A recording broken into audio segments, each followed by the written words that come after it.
बोल रहा हूं, जब भी मैं हेलो बोलूंगा आप एक बार ताली बजाएंगे, हेलो। अरे भाई, सब लोग बराबर प्राइमरी स्कूल गए हो नहीं गए हो, मिडिल गए हो नहीं गए हो, तो जब भी मैं हेलो बोलूंगा एक बार ताली बजाएंगे, हेलो। थोड़ा जरा बाजू वाले को इंजेक्शन दो अपने, जो ताली बजा रहे जा।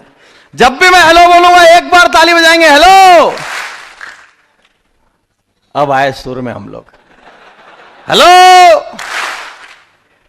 हम लोग को कई बार लगता है कि हम सुन रहे हैं, हम सुन नहीं रहे होते हैं उस वक्त। आपको मालूम है, स्कूल में हम में से हर आदमी को पढ़ना सिखाया गया, क ख ग घ पढ़ो, ABCD पढ़ो, सिखाया गया नहीं सिखाया गया? लिखना सिखाया गया, उस पर नंबर भी रहता था, सही हुआ तो इतना नंबर, गलत हुआ चलो 1 2 3 4 लिखो, ABCD लिखो। बोलना भी सिखाया गया, वाइवा दो, ओरल करो, चलो बोल के दिखाओ। पुराने जमाने की एक भी स्कूल में सुनना नहीं सिखाया गया। किसी स्कूल में सुनना सिखाया गया? इसीलिए बेटा बोलता है पिताजी नहीं सुनते, पत्नी बोलती ये नहीं सुनते, ये बोलते हैं वो नहीं सुनती। अरे सुनेंगे कैसे? सुनना किसी ने सिखाया ही नहीं आज तक। बोलना सिखाया, लिखना सिखाया, पढ़ना सिखाया, सुनना सिखाया नहीं, इसीलिए कोई किसी की सुनता नहीं। और सुन लेवे तो 90% समस्या वहीं हल हो जाए। हमारे जमाने में किसी को साइकेट्री की ब्रांच मिल जाती, साइकेट्री समझ गया ना, पागलों वाली भाई। तो साइकेट्री की ब्रांच मिल जाती थी, तो वो लड़का सिर पीट पीट के रोता था। डॉक्टर, अरे यार बोले पागलों की ब्रांच मिल गई। मेरे को घर वाले बोलते हैं तू पागलों का डॉक्टर है। आज वही साइकेट्री हॉट ब्रांच है, हॉट, खूब चलती है। और कभी आप सोचना कि आप जाके आते हो साइकेट्रिस्ट के पास और कितना रिलैक्स हो जाते हो। वो क्या करता है मालूम है? कुछ नहीं करता, खाली आपकी सुनता है। आप बोलते रहते मेरे साथ ऐसा हुआ है, वो बोलते अच्छा, ओ बहुत बुरी बात है। फिर तो अरे सच, और आपको लास्ट में लगता है क्या इलाज किया मेरा है? उसने कुछ इलाज नहीं किया, उसने एक ही काम किया, सुना आपको, क्योंकि सुनने वाले मिलते ही नहीं। हम लोग सुनते भी है लोगों का, तो सुनने के पहले हमारा दिमाग पीछे प्लान करते रहता है, इसके बाद मेरे को क्या बोलना है। हम अपना बोलने की तैयारी में कभी कभी तो उसको पूरा भी नहीं बोलने देते, बीच में अपना बोल देते कि तू रुक, समझ गया हूं मैं। कई बार हम क्या बोलते, तू रुक भाई, तू क्या बोलने वाला है लॉन्ग में, उसको मैं समझ गया हूं शॉर्ट में, और ऐसा ऐसा है। कई बार हम दो लोग आपस में हाथ मिलाते हैं, एक आदमी अपना परिचय देता है, दूसरा आदमी अपना परिचय देता है, थोड़ी देर बाद जाते हैं, कोई दूसरा पूछता है क्या नाम था उसका, कुछ बताया तो था यार। होता है कि नहीं होता ऐसा? क्योंकि वो अपना बताने में मशगूल था, आप अपना बताने में मशगूल थे, निपट गए दोनों के दो। तो भाई जब मैं बोला एक बार, तो कोई भी आदमी एक पे ध्यान ही नहीं दे रहा था, हेलो, तो पूरी तरीके से 100% उपस्थित होकर सुनना, यहां अभी जैसा सुन रहे हो, ठीक है? तो सबसे पहले हमको खुद को यह समझाना है कि हम आम आदमी नहीं है, हम VIP हैं, हम इज्जतदार हैं, हम मूल्यवान हैं। ऊपर वाले के पास इतनी फुर्सत नहीं है कि कचरा बना के धरती पे भेज देवे, बहुत बिजी आदमी है वो। अपने आप को ऑर्डिनरी मत समझिए, ठीक है? आज आप ऑर्डिनरी होंगे, आज आपकी आय हो सकता है ज्यादा नहीं हो, आज आपका सम्मान ज्यादा नहीं हो, प्रसिद्धि ज्यादा नहीं हो, इस बात से कोई फर्क नहीं पड़ता कि आज आप कहां हैं। सिर्फ एक बात महत्वपूर्ण है कि कल आप कहां पहुंचना चाहते हैं। सिर्फ एक बात महत्वपूर्ण है कि कल आप कहां पहुंचना चाहते हैं। तो मेरे दोस्त, सबसे पहले अपनी आपकी इज्जत करना शुरू करो। MLM की प्रॉब्लम क्या है? 90% लोग MLM तो करते हैं लेकिन उसी की इज्जत नहीं करते हैं। MLM तो करते हैं लेकिन किसी को बताने से हिचकते हैं कि हम नेटवर्कर हैं। जहां भी मौका मिलता है बात गोल कर जाते हैं। सबसे पहले अपने आप की इज्जत करो, अपने काम का सम्मान करो, गरीबों के जैसे नेटवर्किंग मत करो। मैं एक बार एक प्लेन से आ रहा था, मेरे बाजू में एक लड़का बैठा था, वो किसी कंपनी के, नेटवर्क मार्केटिंग कंपनी के खूब ब्रोशर रोशर लेकर बैठा हुआ था, कागज पत्तर था हाथ में। मेरी एक आदत है कि मैं कोई भी ट्रेन या फ्लाइट में बाजू वाले को अपना परिचय नहीं देता, मैं कौन हूं। क्योंकि यदि मैं परिचय दे दूंगा तो उसके बाद वो पूरा रास्ता मेरे से अपनी जिंदगी के सवाल पूछते रहेगा। मैं एकदम साधारण मरा कूटा गरीब आदमी बन जाता हूं और उससे पूछता रहता हूं आप कौन है, आप क्या करते हैं। तो हम लोग जब 2-4 घंटे 8-10 घंटे की यात्रा करके निकलते हैं तो वो मेरे से कुछ नहीं पा पाता, मैं उससे सब कुछ पा लेता हूं अगली बार लेक्चर में बांटने के लिए। बात समझ गए? तो मैं उस लड़के से पूछा आप क्या करते हैं? बोलता है सॉरी बॉस मैं बहुत बिजी हूं, 15 मिनट बाद बात करूं चलेगा? अरे मैं बोला ये तो पहला मिला दमदार नेटवर्कर, नहीं तो नेटवर्कर तो देखता रहता रास्ता कब कोई मुस्कुराए और मैं प्लान दिखा दूं उतने में। तो वो मेरे को बोलता है सर मैं थोड़ा बिजी हूं, 15 मिनट बाद बात करूंगा। 15 मिनट हो गया भाई, फिर मेरी तरफ पलटता है यस सर पूरे 15 मिनट हो गए बताइए। मैं बोला नहीं मैं तो पूछ रहा था, छोटा सा प्रश्न था, आप क्या करते हैं? बोलते हैं सर आप टाइम पास के लिए पूछ रहे कि सीरियसली जानना चाहते हैं? मैं बोला ये मिला गजब आदमी। मैंने बोला नहीं यार अब अपन दोनों 1.5 घंटे साथ हैं फ्लाइट में तो बात कर लेते हैं। तो कहता है मुझसे नहीं सर क्या है कि मेरे पास अभी मैंने फ्लाइट में क्या करना है मैं सोच के रखा था पहले, यदि आप मेरे से सिर्फ टाइम पास करोगे सर मैं तो अपना काम कर नहीं पाऊंगा, तो सीरियस हो तो बताता हूं सर। मैं बोला आप क्या करते हो? कुछ नहीं सर मैं लोगों को करोड़पति बनाने का काम करता हूं। ओए तेरी, मैं बोला फिर मैं आपको बता रहा हूं दोस्तों अगले 20-25 मिनट आधा घंटा उसने मेरे से जैसी बात की, यदि मैंने अपने आप से वादा करके न रखा होता तो आप यकीन मानिए मैं फ्लाइट में उतरने के पहले उसको ज्वाइनिंग का चेक दे देता। इतना दमदार आदमी था। मेरे को पहली बार समझ आया बॉस इज्जत से भी किया जा सकता है। हम जो बहुत निवेदन गरीबी, हम सामने वाले के पास जाने के पहले खुद ही भीतर से मरे हुए रहते, क्या बोलेगा, मजाक तो नहीं उड़ा देगा, भगा तो नहीं देगा, अपमान तो नहीं कर देगा। सबसे पहले साथियों आज के दिन की शुरुआत हमको इससे करनी है कि हम बहुत शक्तिशाली हैं, हम बहुत वीआईपी हैं। अगले 2-2.5 घंटे में मैं जो कहानियां आपसे बांटूंगा, जो मैं टिप्स आपको बताऊंगा, मैं आपको बताना चाहता हूं कि इस वक्त आज की डेट में नेटवर्किंग करने से अच्छा टाइम इसके पहले इतिहास में नहीं आया। क्यों नहीं आया? क्यों आने वाले 3 साल नेटवर्किंग के लिए सुनहरे हैं? आपने भी बीच में सुना होगा कई कंपनियां भाग गई, कई बंद हो गई, सुना कि नहीं सुना? क्यों वो आपके लिए बहुत हितकारी है? क्यों जो लोग बोलते हैं कि एमएलएम खराब है वो बेवकूफ हैं? मैं आपको एक एक तर्क से बताऊंगा कि आने वाला हर बिजनेस की एक साइकिल होती है जिसमें वो पीक पे पहुंचता है और उस वक्त जो भी उस साइकिल का हिस्सा रहते हैं वो खूब पैसा बनाते हैं। ये बिजनेस की साइकिल अभी शुरू होने वाली है और आप सबसे सही टाइम पे इस गाड़ी में सवार हैं। कैसे ये मैं बताऊंगा। मेरे को मालूम है देश में क्या बदल रहा है, मेरे को मालूम है कि आने वाले 3 साल क्यों सबसे गोल्डन है, मेरे को मालूम है कि नहीं बोलने जैसी कोई बात ही नहीं होती एमएलएम में। एक एक चीज अगली थोड़ी देर में मैं आपसे बांटूंगा। उसके पहले मैं आपको एक छोटा सा वीडियो दिखाता हूं। तैयार हैं? At age 8 I thought that I should commit suicide. Why? Because I didn't have hope.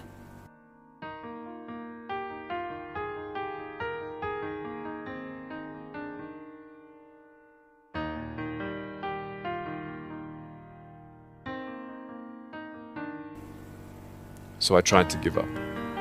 At age 10, tried to drown myself in 6 inches or 15 centimeters of water. In my home, I told my dad I just wanted to relax. But really, I wanted to end my life. I had enough.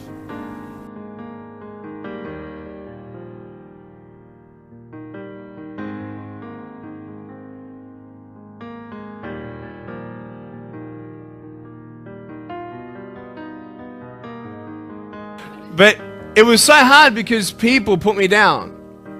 And I started believing that I was not good enough. I started believing that I was a failure. That I'd never ever be somebody who people would like or people would accept.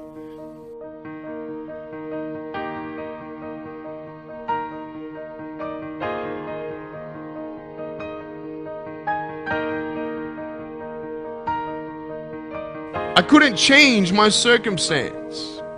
I couldn't just one day wake up and say, hey, give me arms and legs, I need arms and legs. And I had questions and no answers. And I asked my mum and dad, why did this happen? I asked doctors, why did this happen? They don't know. There are some things in life that are out of your control that you can't change and you got to live with. The choice that we have, though, is either to give up or keep on going. So what do you do when you fall down? Get back up. Everybody knows to get back up, because if I start walking, I'm not going to get anywhere. But I tell you, there are some times in life where you fall down. You feel like you don't have the strength to get back up. I'm down here, face down, and I have no arms, no legs. It should be impossible for me to get back up, but it's not. You see, I will try 100 times to get up, and if I fail 100 times, if I fail and I give up, do you think that I'm ever going to get up? No. But if I fail, I try again and again and again. For as long as I try, there's always that chance of getting up. Does that make sense? And it's not the end until you've given up. There's still hope.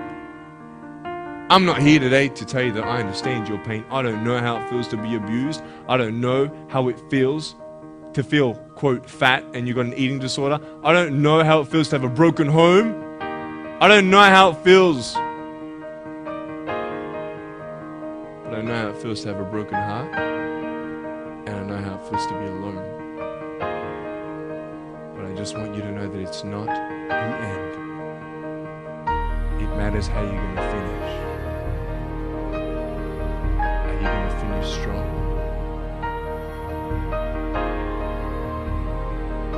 You will find that strength to get back up like this.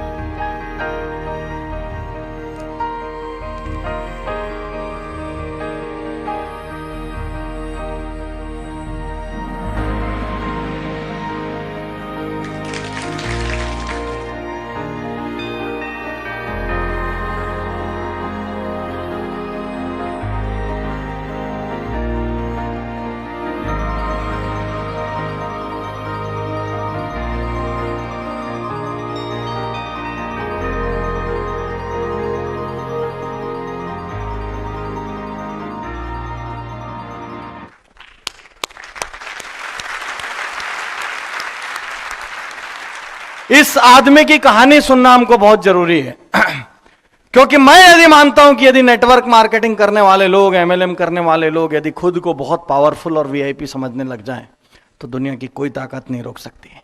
यह बच्चा जब पैदा हुआ तो इसके दोनों हाथ और दोनों पैर की जगह मछली के जैसे छोटे छोटे पंख थे। जिस देश में पैदा हुआ उस देश में इच्छा मृत्यु, यूथनेसिया की परमिशन थी। इसके माँ बाप ने कोर्ट में अर्जी लगाई कि हमारे बच्चे को हमारे रहते तक तो हम संभाल लेंगे, इसके बाद कौन संभालेगा, इसके लिए हमको हमारे बच्चे की मृत्यु की इजाजत दी जाए। सोचो किसी माँ बाप को कितनी पीड़ा होगी उसके बच्चे को वो बोले कि मृत्यु देने के लिए। कोर्ट ने बच्चे का परीक्षण किया और कोर्ट ने पाया कि ठीक है, बच्चे के हाथ और पैर नहीं है, लेकिन बच्चा दिमाग से पूरा मजबूत है। तो कोर्ट ने मृत्यु की अनुमति देने से मना कर दिया। जब ये बच्चा बड़ा हुआ तो इसको पता चला कि इसके माँ बाप ने इसके लिए बचपन में मृत्यु मांगी थी। अब यहां पे दो प्रकार की सोच हो सकती थी। एक सोच ये कि अपने माँ बाप के प्रति घृणा से भर जाता कि मेरे को मारना चाहा, और दूसरी सोच ये कि कितना ज्यादा दर्द होगा मेरे माता पिता को मेरे इस तरीके से पैदा होने पे, जिसकी वजह से उनको मृत्यु तक मांगना पड़ गया मेरे लिए। इसने अपने आप से वादा किया कि एक दिन मैं कुछ ऐसा बन के दिखाऊंगा कि मेरे माँ बाप को मेरे ऊपर मेरे पैदा होने पे अफसोस नहीं, गर्व होगा। और आज ये दुनिया के सबसे ज्यादा महंगे 10 मोटिवेशनल स्पीकर्स में से एक है और नाम है निक वुजिक।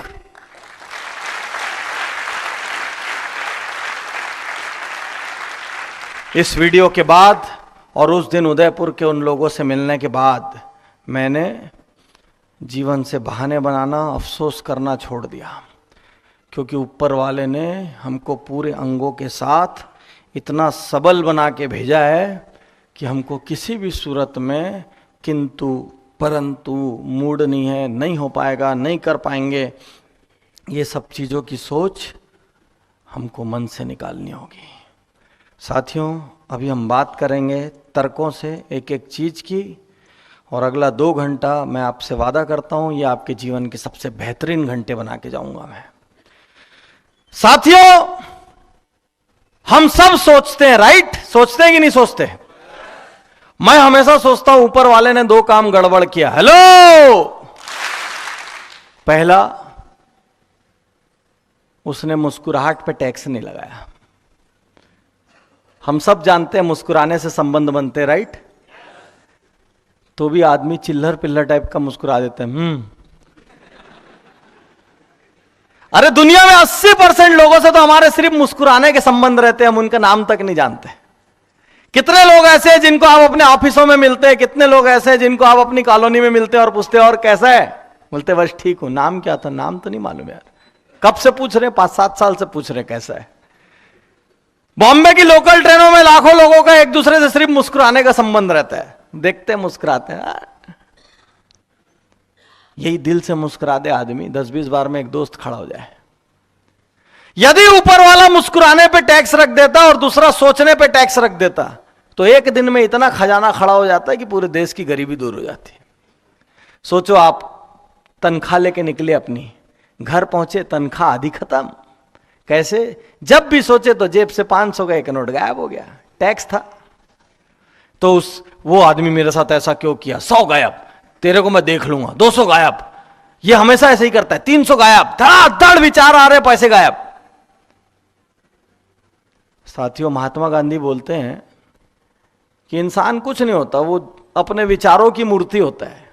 नेल्सन मंडेला बोलते हैं किसी भी इंसान को पहचानना है तो बस उसके विचार पहचान लो, हर आदमी। हेनरी फोर्ड बोलते हैं यदि आप सोच रहे हैं कि आप कर सकते हैं तो आप सही सोच रहे हैं, यदि आप सोच रहे हैं कि आप नहीं कर सकते तो भी आप सही सोच रहे हैं, क्योंकि इन सब के अनुसार सब कुछ सोच से शुरू होता है। तो हम लोग ज्यादातर समय क्या सोचते हैं? मेरे को इस बात को कहने में कोई अफसोस नहीं है कि दुनिया में ज्यादातर समय लोग तकलीफों, परेशानियों, दिक्कतों और मुश्किलों के बारे में सोचते हैं। वो ऐसी ऐसी चीजों के बारे में सोचते हैं जिसमें वो कुछ नहीं कर सकते, करना नहीं चाहते। उनके पास पॉलिटिक्स के बारे में सोचने का टाइम है, करप्शन के बारे में सोचने का टाइम है, क्रिकेट के बारे में सोचने का टाइम है, किसकी लड़की किसके साथ भगी सोचने का टाइम है, कौन कहां डिफाल्टर हुआ सोचने का टाइम है। इस संसार में हर चीज सोचने का टाइम है, लेकिन उसके पास 15 मिनट एकांत में बैठ के हर रोज अपने बारे में सोचने का टाइम नहीं है। मैं आपसे पूछता हूं, कोई भी ग्रुप फोटो होता है, उसमें सबसे पहले किसकी तस्वीर ढूंढते हो? जैसे ही देखे धाड़ धाड़ हमारा कंप्यूटर शुरू, अपने आप को ढूंढते, कहां कहां कहां कहां, मिल गया और अच्छी मिली, स्माइल करते, बढ़िया फोटो आई है, नहीं क्योंकि अच्छे हो आप, मुस्कुरा रहे हो। वही टेढ़ा मेढ़ा मुंह बना हुआ आ गया, अबे बेकार है सब, छोड़। यदि ग्रुप फोटो में हमारी फोटो अच्छी आ गई तो पूरा फोटो अच्छा, और हमारी फोटो खराब आ गई तो पूरी फोटो खराब। हम सबसे ज्यादा अपने आप से प्यार करते हैं, लेकिन सच्चाई यही है हमारे को अपने बारे में सोचने का सबसे कम टाइम है। मैं लोगों से कहता हूं सबसे बढ़िया वक्ता कौन होता है उस दुनिया में? सबसे बढ़िया वक्ता वो होता है जो अपने दिल से बात कर सके। और सबसे बढ़िया श्रोता कौन होता है इस दुनिया में? सबसे बढ़िया श्रोता वो होता है जो अपने दिल की सुन सके। साथियों, कितने कम लोग ऐसे होते हैं जो हर रोज 10 मिनट बैठ के समृद्धि के सपने देखते, तगड़े सपने, बेहतरीन सपने, एक बड़ी गाड़ी का सपना, एक बड़े बंगले का सपना, विदेश यात्रा का सपना, लग्जरीज का सपना, और दिल से देखते और मुस्कुरा के। कई लोग देखते भी है तो धीरे से उनका मन बोलता है बेवकूफ, किस्त कहां से लाएगा? देख भी रहे बड़ा सपना लेकिन विश्वास भी नहीं कर पा रहे हैं। और मैक्सिमम लोग तो सपना भी नहीं देखते। अपना लीडर पूछेगा ड्रीम है? यस सर ड्रीम है। घर गए, काहे की ड्रीम सर? किराया भरना है मकान का, उसी ठिकाना नहीं अभी। तो साथियों, सबसे पहला परिवर्तन यदि कहीं आएगा तो हमारी सोच में आएगा कि हम वीआईपी हैं और वीआईपी की तरह जी सकते हैं। आप लोग एमएलएम में क्यों आए हैं? एक हाथ भी बिना कारण के नहीं उठता। अब मैं जरा गहरा बोल रहा हूं, जिसके पास भी पेन कॉपी पैड है लिखने को तैयार हो जाए, जिसके पास नहीं है वो दिमाग में लिखने को तैयार हो जाए, क्योंकि हर आदमी, मैं यकीनन बोलता हूं, देखो साथियों, नेटवर्क मार्केटिंग में सिर्फ 2 तरीके के लोग सफल होते हैं।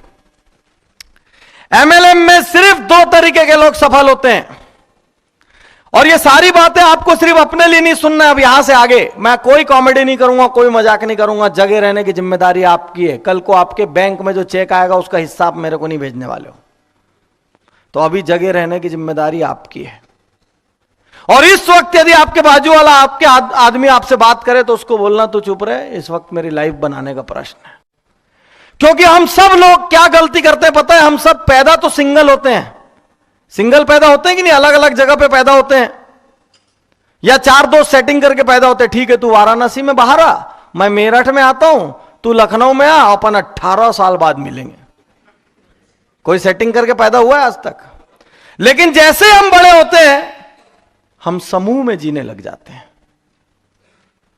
हम आसपास के लोगों से प्रभावित होने लग जाते हैं। वो काम कर रहा है कि नहीं?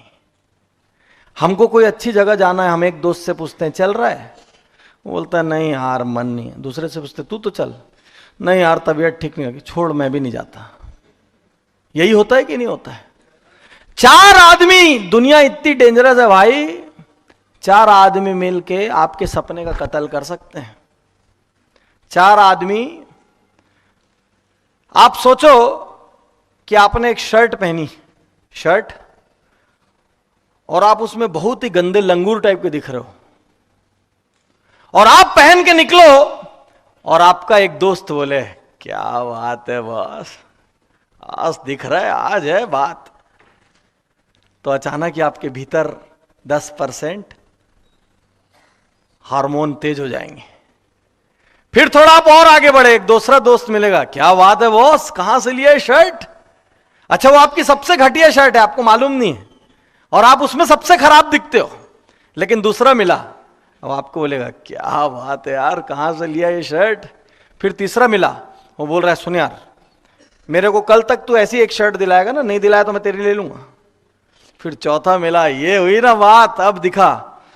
यकीन करो उसके बाद आप हर बड़ी पार्टी में वही वाली शर्ट पहने में नजर आओगे। राइट कि रॉन्ग? यानी 4 लोग मिलके आपका भविष्य बना सकते हैं, 4 लोग मिलके आपका भविष्य बिगाड़ भी सकते हैं। लेकिन दुनिया में बनाने वालों की तादाद उंगलियों पे रह गई है, बिगाड़ने वालों की तादाद बोरों में हो गई है। हमारा एक रिश्तेदार था जो इतना खराब डांस करता था कि यदि डांस करने पे मौत की सजा होती सबसे पहले उसी को मिलती। इतना खराब डांसर था वो, 6-7 टांग थी उसकी, सीधे भी नहीं खड़ा हो पाता था, और उसको सारे रिश्तेदारों ने मिलकर चढ़ा दिया। अरे क्या नाचता यार, कसम से तेरे को देखो तो ऐसा लगता है देखते ही रहो। और एक आध जोश में आ जाए, जा उसको बोल क्या तू डांस डायरेक्टर बन सकता है, बोल क्या। फिर एक दूसरा जाता था, सुन यार मेरे को लगता है तेरे को ना डांस डायरेक्टर बनना चाहिए, तो एक बार बॉम्बे क्यों नहीं ट्राई करता। धीरे धीरे उसको इतना कॉन्फिडेंस हो गया भीतर से कि हर परिवार की शादी और महिला संगीत में सबसे पहला वही नाचता हुआ नजर आता है। और जब वो नाचता है तो नीचे कूद कूद के हंसते हैं लोग, लेकिन कोई उसको उसकी सच्चाई नहीं बताता, और वो सबसे बड़ा मजाक का पात्र है। तो लोग, समूह इतनी डेंजरस चीज है कि 10 लोग मिलके आपके सबसे बड़े सपने का कत्ल कर सकते हैं। 10 लोग मिलके आपको एक नकारात्मक और नेगेटिव आदमी बना सकते हैं। अरे कई लोग की तो नेगेटिविटी में इतनी मास्टरी होती है कि उनके पास आप बड़े से बड़ा प्लान लेके जाओ, उनके पास स्पेशल अल्लाह की दी हुई कैंची होती है। वो आपके उतने बड़े प्लान को इतने टुकड़े में काटते, इतने टुकड़े में काटेंगे, इतने टुकड़े में काटेंगे कि पूरी दुनिया वाले मिल के भी उसको जोड़ नहीं पाएंगे, और आपको लगेगा इससे घटिया प्लान इस धरती पे हो ही नहीं सकता था। आप याद करिए जितने भी लोगों ने एमएलएम शुरू किया था और आज जो ऊंचे पद पे पहुंच गए, डायमंड बन गए, एमराल्ड बन गए, जब वो शुरू किया था उन्होंने, तो उनके परिवार वाले तक भरोसा नहीं करते थे और बोलते थे पागल हो गया है, नौकरी छोड़ रहा है, ये कर रहा है, वो कर रहा है। लोग हंसी मजाक उड़ाते थे, वो जाके किसी को कार का सपना दिखाता था, सामने वाला क्या बोलता था, अबे पहले खुद ले ले। और जब उनके पास कार आ गई, उनका घर बन गया, तो यही लोग क्या बोलते, मैं तो जानता था एक दिन ये कुछ बनेगा। दुनिया गिरगिट होती है, गिरगिट। चढ़ते सूरज को हर आदमी सलाम करता है, इसलिए सलाम पाने का एक ही रास्ता है, चढ़ जाओ, बीच का कोई रास्ता नहीं है। सिर्फ 2 प्रकार के लोग एमएलएम में सफल हो सकते हैं, सिर्फ 2। और यदि आपके पास ये दोनों कारण नहीं है तो आप छोड़ दो बिजनेस। पहले वो लोग जिनकी आज की आय कम है और उससे उनकी जिंदगी में बहुत तकलीफें, गुजारा नहीं हो पा रहा है, और वो एक एक्स्ट्रा इनकम का सोर्स ढूंढ रहे हैं, वो लोग सफल हो सकते हैं। जिनकी आज की आय कम है, उनको मालूम है आय अचानक बढ़ेगी भी नहीं, और वो एक एक्स्ट्रा इनकम का सोर्स ढूंढ रहे हैं। और दूसरे वो लोग जिनकी आय आज ठीक है, लेकिन उनके सपने इतने बड़े हैं कि उनकी आय उनके सपनों को पुरा नहीं पाएगी। यदि आपके पास कोई सपना नहीं है भैया, तो यहां टाइम वेस्ट मत करो, ये बिना सपने वालों की जगह नहीं है। जिसके नीचे आग नहीं लगी होती वो कभी ऊपर नहीं जाता। दुनिया में हर चीज जो ऊपर जाती है पीछे आग लगने से जाती है। रॉकेट से लेके मिसाइल तक कुछ भी देख लो आप, सामने आग लगाओगे लेट जाएगा आदमी वहीं।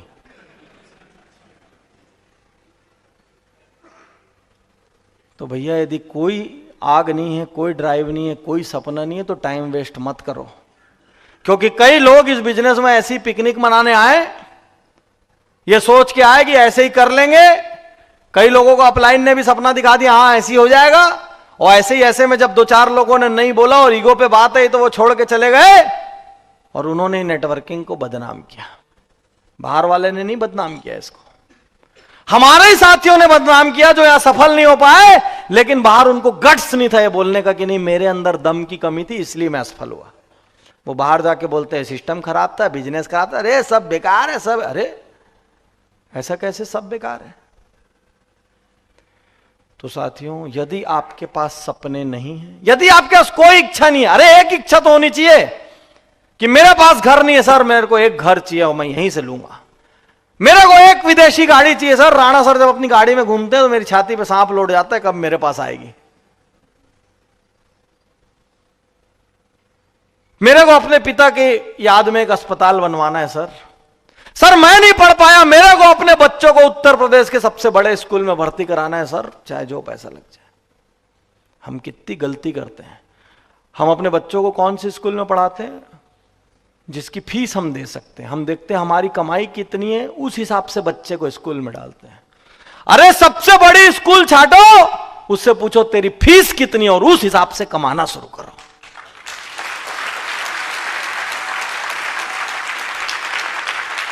क्या उल्टा काम करते हो साला? आपके आलस से, आपकी कमजोरी, आपके बहानेबाजी का खामियाजा आपका खानदान भुगत रहा है। थोड़ा सा दम और लगा दोगे, उत्तर प्रदेश के नंबर 1 स्कूल में आपका बच्चा पढ़ सकता है। पढ़ने के पहले आपको यह नहीं सोचना पड़ेगा कि इसकी मंथली फीस कितनी और मैं कितना कमाता हूं। सबसे मूल्यवान चीज आपका बच्चा है, और आप मेहनत पूरी नहीं कर रहे हो करके आपका बच्चा आज एक औसत जीवन व्यतीत कर रहा है। तो साथियों, कोई भी सपना नहीं है तो फिर क्यों हो यहां टाइम पास कर रहे हो? एक सपना, एक दर्द होना चाहिए हर आदमी को, एक दर्द, एक चुभन होनी चाहिए हर आदमी को। एक कहानी बताता हूं आपको, ऐसी ऐसी कहानियां हैं, मैं जब कहानी सुनाना शुरू कर दूंगा 2-3 रात बैठे रह जाओगे, हिलोगे नहीं यहां से। एक बार 8 साल पहले कलकत्ता में एक लेक्चर करने गया। लेक्चर करने के बाद जहां पे बुक्स के स्टॉल विस्टॉल लगते हैं तो खूब ऑटोग्राफ वालों की भीड़ लगती है, फोटो खिंचाने वालों की भीड़ लगती है। लाइन लगी हुई थी और एक लड़का कोने में खड़ा हुआ था, ऐसे एक खंबे से टिक के मेरे को देखे जा रहा था। अब बार बार मेरी उससे नजर मिले और मैं मन में सोचूं, भाई तू देख क्यों रहा है मेरे को? मैं सलमान खान थोड़ी हूं, या तो आ और या तो जा। कभी सोचना कि कोई आदमी आपके पास आके खड़े हो कैसा देखने लग जाए आपको, 5 मिनट बाद आपके पेट में दर्द हो जाएगा, ये मेरे को क्यों देख रहा है? राइट कि रॉन्ग? अपन उससे पूछ लेंगे क्या हो गया भाई, तो बोलेगा क्या हो गया, नहीं तू देख क्यों रहा है, तो भैया देख नहीं सकता क्या, को धकिया दिया। बोले सर का टाइम हो रहा है, चलो चलो हटो, कोई बातचीत नहीं। बोला सर हाथ जोड़ता हूं सर, आपसे बात करनी है। मैं बोला यार दोस्त, बात तो मैं कर सकता हूं, लेकिन मेरा तो प्लेन का टाइम हो गया, कभी और बात करेंगे। तो मैं ऐसा आगे बढ़ गया। वो मेरे को पीछे से बोलता है कि सर यदि आप मेरी बात नहीं सुनेंगे तो मैं आत्महत्या कर लूंगा। ए तेरी, मैं बोला मर गया, और आत्महत्या के लिए प्रेरित करने मेरे को जेल हो जाएगी। तो मैं उसकी तरफ देखा, मैं बोला ये नए टाइप का नमूना है। मैं उसको बोला इधर आ भाई, इतना भारी भारी क्यों दे रहा है। मैंने बोला देख यार, मेरी फ्लाइट का टाइम हो रहा है, मैं रुक तो सकता नहीं, अब तेरे को बात ही करना है तो तू मेरे साथ मेरी कार में बैठ जा और एयरपोर्ट तक चले चल, एयरपोर्ट तक रास्ते में तेरे को जो बात करना है कर लेना। साथियों हम वहां से निकले, उसने रास्ते में मुझे अपनी कहानी सुनाई। वो बोला सर मेरी 3 बहनें हैं और 3 बहनों के बाद मैं अकेला भाई हूं। अब क्या था कि कुछ साल पहले तक एक था भाई, सबको लड़के का बड़ा चाव होता था। अब आजकल तो आपको हमको एक लड़का हो जाए एक लड़की हो जाए कोई फर्क नहीं पड़ता, लेकिन पहले एक लड़के का क्रेज होता। तो बोले सर मेरे एक भाई के लिए 3 बहनें पैदा हुई और उसके पिताजी की बहुत छोटी परचून की दुकान थी, बहुत छोटी सी। बोले सर मेरे पैदा होने के कुछ ही साल में पिताजी का देहांत हो गया और मैं उस परचून की दुकान पे बैठने लग गया। बोले सर 3 बहनें, रहने का खर्च, ये वो, खाने का खर्च, धीरे धीरे मेरी दुकान बड़ी से छोटी और छोटी और छोटी होते होते ठेले में आ गई। सर हर कोई मेरे से बोलता था कि तू लड़का है, तू ही करेगा एक दिन कुछ, तू लड़का है तू ही करेगा। तो सर मैं करता क्या, मैं तो एजुकेशन तक नहीं ले पाया था पिताजी के देहांत के कारण। तेरी बहनों की शादी भी तेरे को ही करनी है, तू ही लड़का है, लड़का ही चलाता है घर। बोले सर ये सुन सुन के मेरे को इतनी तकलीफ होती थी कि मैं कुछ कर नहीं पा रहा हूं। सर मैं 3 बार आत्महत्या करने की कोशिश कर चुका हूं। बोले सर 2 बार ट्रैक पे लेटा, ट्रेन ही नहीं आई साली। कई बार ऊपर वाले को नहीं मारना रहता ना तो पूरा अरेंजमेंट करता है वो, और मारना रहता है तो 2 सीढ़ी में फिसलो उतने में मर जाते हो। तो बोले सर 2 बार ट्रैक पे लेटा, ट्रेन नहीं आई, और एक बार सर लास्ट में मेरे को घर वालों का चेहरा याद आ गया, मैं लौट आया। तो मैं बोला ये सब तो ठीक है भाई, मेरे से क्या चाहते हो। बोले सर कोई मंत्र दे दो। मैं मन में सोचा मंत्र होता तो मैं बिल गेट्स या धीरू भाई अंबानी नहीं बन जाता। मैं बोला यार मंत्र क्या दे दूं। अब एयरपोर्ट एकदम पास आ चुका है। वो बोला सर हर पल मेरे मन में आत्महत्या का ख्याल आता है, हर पल। अब एयरपोर्ट पास आ गया, मेरे पास उसको बोलने के लिए कुछ भी नहीं था। मैं कार से उतरा, मैं दुआ कर रहा था जल्दी जल्दी एयरपोर्ट के अंदर घुस के बचूं इससे। निकलते निकलते बोलता है सर मैं बहुत उम्मीद लेके आया था सर आपके पास, सर हाथ जोड़ता हूं सर कुछ बता दो। एकदम रियल स्टोरी बता रहा हूं, और मैं आपको बता रहा हूं मैं धीरू भाई अंबानी तो स्टीव जॉब्स इस टाइप की स्टोरी नहीं सुनाता, क्योंकि ऐसी स्टोरी में कुछ पूछना होगा तो पूछने के लिए उनसे मिलने के लिए ऊपर जाना पड़ेगा, और वो तो 1 वे है, नीचे नहीं आ सकते। तो मैं सब जिंदा स्टोरी सुनाता हूं ताकि आप वो सब आदमी से मिल सको, बात कर सको। तो उसने जब मुझसे ऐसा कहा तो मैं लास्ट में कुछ 2-4 लाइन बोल के चला आया। मैं आपको बता रहा हूं मेरे हिसाब से कोई वो गुरु मंत्र या बड़ा मंत्र नहीं था, जो मेरी सामान्य बुद्धि ने बोला, मैंने वो 2-4 लाइनें बोली और बोल के चला आया। ठीक 9 साल बाद मैं वापिस उसी शहर में पहुंचा। मैं उस घटना को पूरी तरीके से भूल चुका था, मुझे बिल्कुल याद नहीं था कि ऐसी कोई घटना हुई है। एयरपोर्ट पे पहुंचा, मुझे लेने के लिए 3-4 गाड़ियां आई थी। एक गाड़ी में मैं बैठा, साइंस सिटी ऑडिटोरियम, बड़ा ऑडिटोरियम है, उसमें मेरा प्रोग्राम था। एक गाड़ी में मैं बैठा, बढ़िया गाड़ी थी, चमचमाती हुई, सफेद रंग की। बैठने के बाद एक ड्राइवर था वर्दी में, और सामने एक लड़का बैठा था। लड़का मतलब आदमी बैठा था। उसने मेरे से कहा कि सर प्रोग्राम शुरू होने में 1.5-2 घंटे का टाइम है, आप मेरे घर 1 कप चाय पीने चलना चाहेंगे क्या। तो मैंने बोला आपका घर कहाँ, रास्ते में है क्या। बोले हाँ सर रास्ते में। मैं बोला ठीक है चलते हैं। घर गया, अरे बढ़िया सुंदर बंगला, 2-3 गाड़ी खड़ी हुई थी। अंदर जाके देखता हूँ तो मेरी फोटो लगी हुई और उसमें माला टंगी थी। जो आगे बैठ के आया था, मैंने बात नहीं की उस वक्त रास्ते में, तो बोले सर आप अभी तक मेरे को नहीं पहचाने क्या? मैं बोला नहीं। अरे बोले सर मैं वही तो हूं जो आत्महत्या करने जा रहा था। और मैं बोला ये घर किसका है? बोले सर मेरा। मैं बोला गाड़ियां किसकी? बोले सर मेरी। मैं बोला तुम्हारी तो बहनें थी ना? बोले सर सबकी बड़े बड़े घर में शादी हो गई। फिर मेरे को क्या बोलता है, सर मैंने पिताजी के नाम से एक गांव में भवन बनवाया है, और सर आजकल गांव के अधिकांश कार्यक्रम में मैं ही मुख्य अतिथि रहता हूं। मेरे को याद आ रहा है वो लड़का एकदम गरीब, हल्के से फटे से कपड़े, बिल्कुल जीवन से हारा हुआ, मरने की ओर जा रहा है, और मेरे को बोल रहा है मैं आत्महत्या कर लूंगा। मैं बोला यार जिंदगी ऐसे कैसे बदल गई? बोले सर वही आपने जो मूल मंत्र दिया था। मैं मन में सोच ही रहा हूं कौन सा मूल मंत्र। अच्छा मेरे को कुछ याद नहीं है ना काय का मूल मंत्र। और मैंने ऐसे बोला अच्छा याद रखे हो अभी तक, चलो बताओ। अब मेरे को भी तो याद नहीं था तो उसी से पूछना था स्टाइल से। तो मैं अच्छा याद नहीं, बताओ बताओ। उसने मेरे को बोला सर आपने मेरे को बोला था कि चाहे तू मर चाहे जिंदा रहे, चाहे कितनी भी धूप रहे, चाहे कितनी भी बारिश रहे, आंधी या तूफान रहे, तू हर रोज 4 घंटे MLM जरूर करेगा।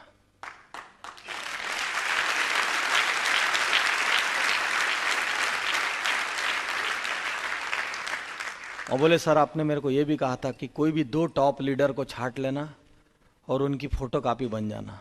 वो कैसे खड़े होते हैं, कैसे चलते हैं, कैसे बात करते हैं, कैसे स्टाइल है उनकी, कैसे बोलते हैं, क्या करते हैं, कुछ मत करना, बस फोटो कॉपी बन जाना।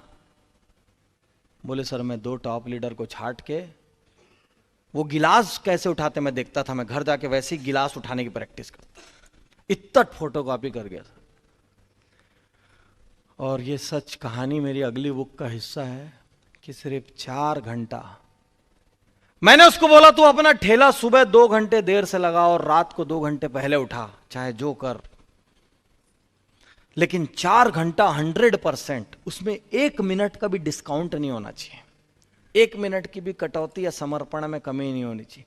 सिर्फ 4 घंटा पर डे करते ही बोलता है सर 1 साल के अंदर ही मेरे को इतनी कमाई आगे आने लग गई कि मेरे को लोग नेगेटिव बोलते थे तो कोई फर्क नहीं पड़ता था। 2 साल बाद के भीतर मेरे घर में एक बाइक खड़ी हो चुकी थी, मेरी लाइफ स्टाइल चेंज हो चुकी, तो वैसे ही लोग मेरे को देख के इंस्पायर होने लग गए थे। सर 3रे साल के एंड तक मैंने एक कार ले ली, मेरा पूरा मोहल्ला हिल गया, मेरे पास ज्वाइन करने वालों की लाइन लग गई थी। उसकी मां मुझसे कहती है, बोले सर कभी कभी इसकी तबीयत बहुत खराब हो जाती थी, तो जैसे ये उस दिन 1 ही घंटा कर पाया तो सर अगले दिन 4 और 3 7 घंटे करता था। एक भी दिन ऐसा नहीं हुआ सर ये 4 घंटे से 1 मिनट कम हुआ है, और आज वो अपने कुनबे का, अपने समाज का, अपने संभाग के सबसे प्रतिष्ठित आदमियों में से एक है। और मैं उसको पहचान इसलिए नहीं पाया क्योंकि साले की पैसा आने के बाद ना स्टाइल बदल गई थी। वो पहले बहुत चिल्लर आदमी था और उस दिन जब मिला तो होलसेल हो गया था वो, तो मैं उसको ठीक से पहचान, पैसे की भी तो अपनी भाषा होती, दिखने लग जाता है शरीर में, पहचान में नहीं आता आदमी। नहीं तो मैं तो उसको एकदम गवाऊं चिल्लर टाइप का कोई सोच रहा था, तो वैसा मैं सपने में भी नहीं सोच सकता था कि ये वो वाला आदमी है। तो स्टाइलिश था, सूट वूट डाले हुए ऐसे। कितने लोग बताओ MLM में आने के बाद शादी के दिन को छोड़ के अगली बार सूट MLM में ही पहने? कितने लोग ईमानदारी से हाथ उठाओ जिन्होंने शादी के बाद पहली बार सूट MLM में पहना? कितने लोग ऐसे थे जिनको टाई लगाना MLM में आने के बाद आया? ईमानदारी से हाथ उठाओ, देखो हाथ की तादाद।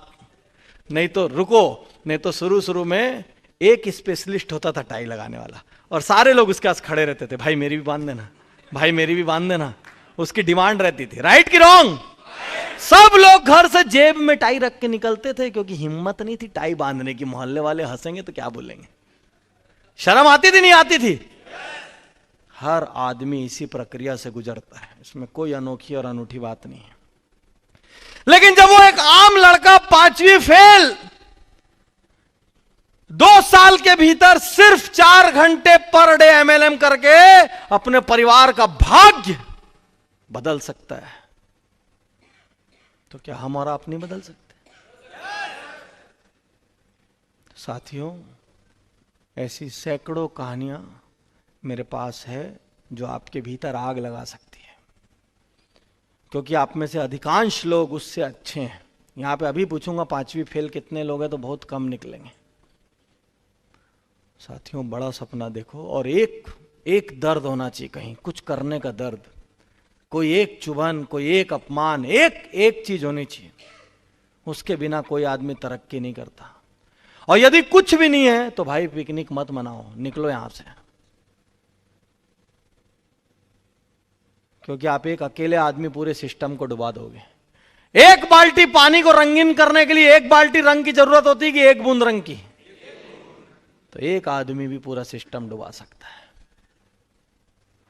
तो भैया कुछ प्रश्न अपने आप से करने हैं। पहला प्रश्न, ये देखो मैंने 5 प्रश्न लिखे, मैं एक एक करके बोल रहा हूं हिंदी में, इसको नोट कर लो। आज रात को जाके इसका उत्तर लिखना है, दिमाग में लिखने की गलती मत करना।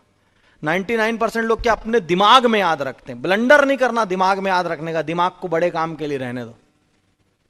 पहला प्रश्न, और नहीं तो जो भी आसपास लिख रहा है उससे सेटिंग करके रखो, भाई मैं तेरे से लूंगा, और कुछ नहीं कर सकते तो मोबाइल पे टाइप करो, कुछ भी करो। पहला प्रश्न, आपके अंदर ऐसा कौन सा गुण है जिससे आप इस बिजनेस में सफलता पा सकते हैं? हर आदमी के अंदर कोई ना कोई गुण होता है, हर आदमी के अंदर। कोई आदमी विपरीत परिस्थितियों में धैर्य रख सकता है, कोई आदमी बहुत अच्छी बात कर सकता है, कोई आदमी बहुत जल्दी दोस्त बना सकता है, कोई आदमी किसी का बहुत दिन तक फॉलो अप कर सकता है, कोई आदमी नए लोगों से जल्दी बातचीत शुरू कर सकता है। हर आदमी के अंदर कोई ना कोई एक गुण होता है, और नेटवर्क मार्केटिंग में सफल होने के लिए 100 गुण की जरूरत नहीं होती, एक ही गुण की जरूरत होती है। एक बहुत बड़ा साधु एक नदी को पार करने के लिए एक नाव में बैठता है। नाव वाले से पूछता है, तूने ऋग्वेद पढ़ी है? नाव वाला बोलता है, नहीं साहब, ये ऋग्वेद क्या है? बोले, नास्तिक, तेरा तो आधा जीवन व्यर्थ हो गया। बोले, तूने यजुर्वेद पढ़ा है? बोले, नहीं, ये भी नहीं मालूम। अच्छा चल छोड़, गीता तो पढ़ा होगा? बोले, नहीं साहब, गीता तो हमारे मोहल्ले में काम करती थी, उसके बाद तो चली गई, वो आई नहीं बहुत दिन से। बोले, नास्तिक इंसान। अच्छा छोड़, कालिदास को जानता है? नहीं साहब, कालिदास तो कोई नहीं रहता है। बोलते है, व्यर्थ है, तेरा जीना व्यर्थ है, तेरे जैसे लोग बोझ हैं इस संसार पे। अचानक नदी में बहुत तेज तूफान जैसा आने लग जाता है, लहरें उठने लग जाती है, नाव पलटने वाली होती। नाविक पूछता है, तैरना आता है? तो बोलता है, नहीं। क्यों? नाव डूबने वाली, मैं निकल रहा हूं, आप रहो यहीं। तो भाई महाज्ञानी होने की जरूरत नहीं है एमएलएम में सफल होने के लिए। एक छोटा सा गुण, हर आदमी में एक गुण होता है, और उस आदमी को एक गुण पता होना चाहिए। मैं सिर्फ एमएलएम की नहीं और भी बात करता हूं। आज का जागरण कितने लोगों ने पढ़ा है? किसी ने पढ़ा है आज का अखबार यहां का? आज के अखबार में मेरा एक बड़ा साक्षात्कार है जिसका टाइटल है, सुपर स्पेशलिस्ट होने की जरूरत है। आज मां बाप बच्चे में क्या चाहते हैं?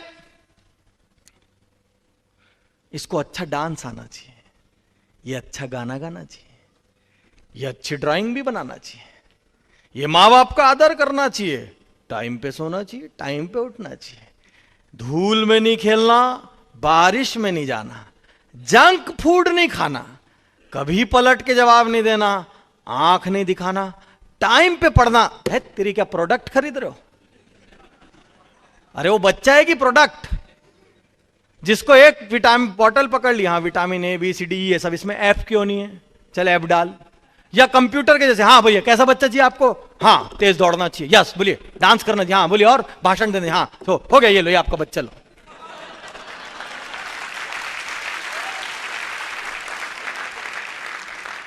अरे भैया 100 गुण होने की कोई जरूरत ही नहीं। क्यों चाहिए 100 गुण? क्या 100 कैरियर अपना लोगे क्या?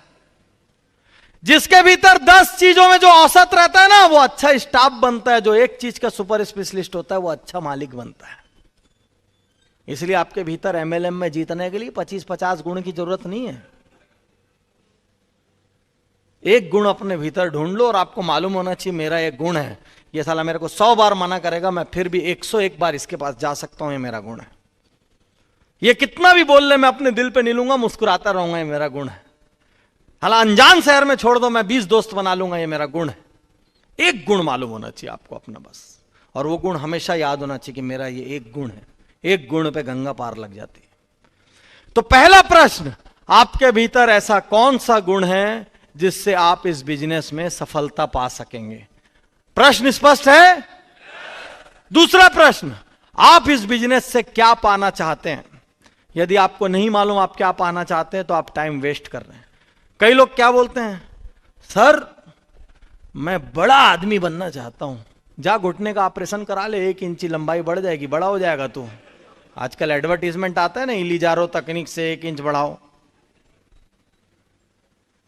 और भी ज्यादा प्रॉब्लम है तो लेट जा, मुर्दे की हाइट हमेशा बढ़ जाती है। कई लोग क्या बोलते, सर मैं नाम कमाना चाहता हूं। कितना नाम चाहिए तेरे को? तेरे घर वाले जान जाएं, तेरे मोहल्ले वाले जान जाएं, तेरी कॉलोनी वाले जान जाएं, तेरे ब्लॉक वाले जान जाएं, तेरी डिस्ट्रिक्ट वाले जान जाएं, तेरे डिवीजन वाले जान जाएं, तेरे स्टेट वाले जान जाएं। अरे नाम कितना चाहिए वो तो बता, मात्रा। नहीं तो पता चला मर रहे जिस दिन, और एक आध दोस्त बोला क्यों, तू तो बोला था नाम कमाऊंगा। कमाया तो मेरे पूरे घर वाले नाम जानते मेरे। तो जब तक आपके पास क्लियर कट लिखा हुआ विशिष्ट स्पेसिफिक सपना नहीं है, तब तक सपने बेकार है। एक सपना होना चाहिए। हरियाणा के हिसार शहर में एक बार मैं लेक्चर करने गया, वहां मेरे हाथ से कार बटनी थी।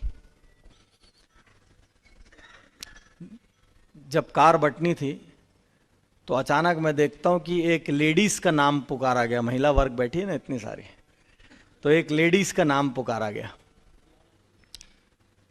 तो मैं देखता हूं वो स्टेज पे आई कार की चाबी लेने।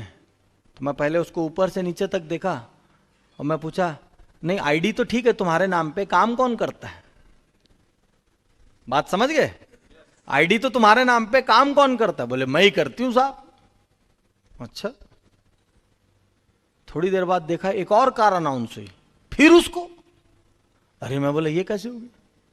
फिर मेरे को पता चला कि वो 4 कार जीत चुकी इसके पहले। तो मैं बहुत वो हो गया, उत्कंठा में आ गया।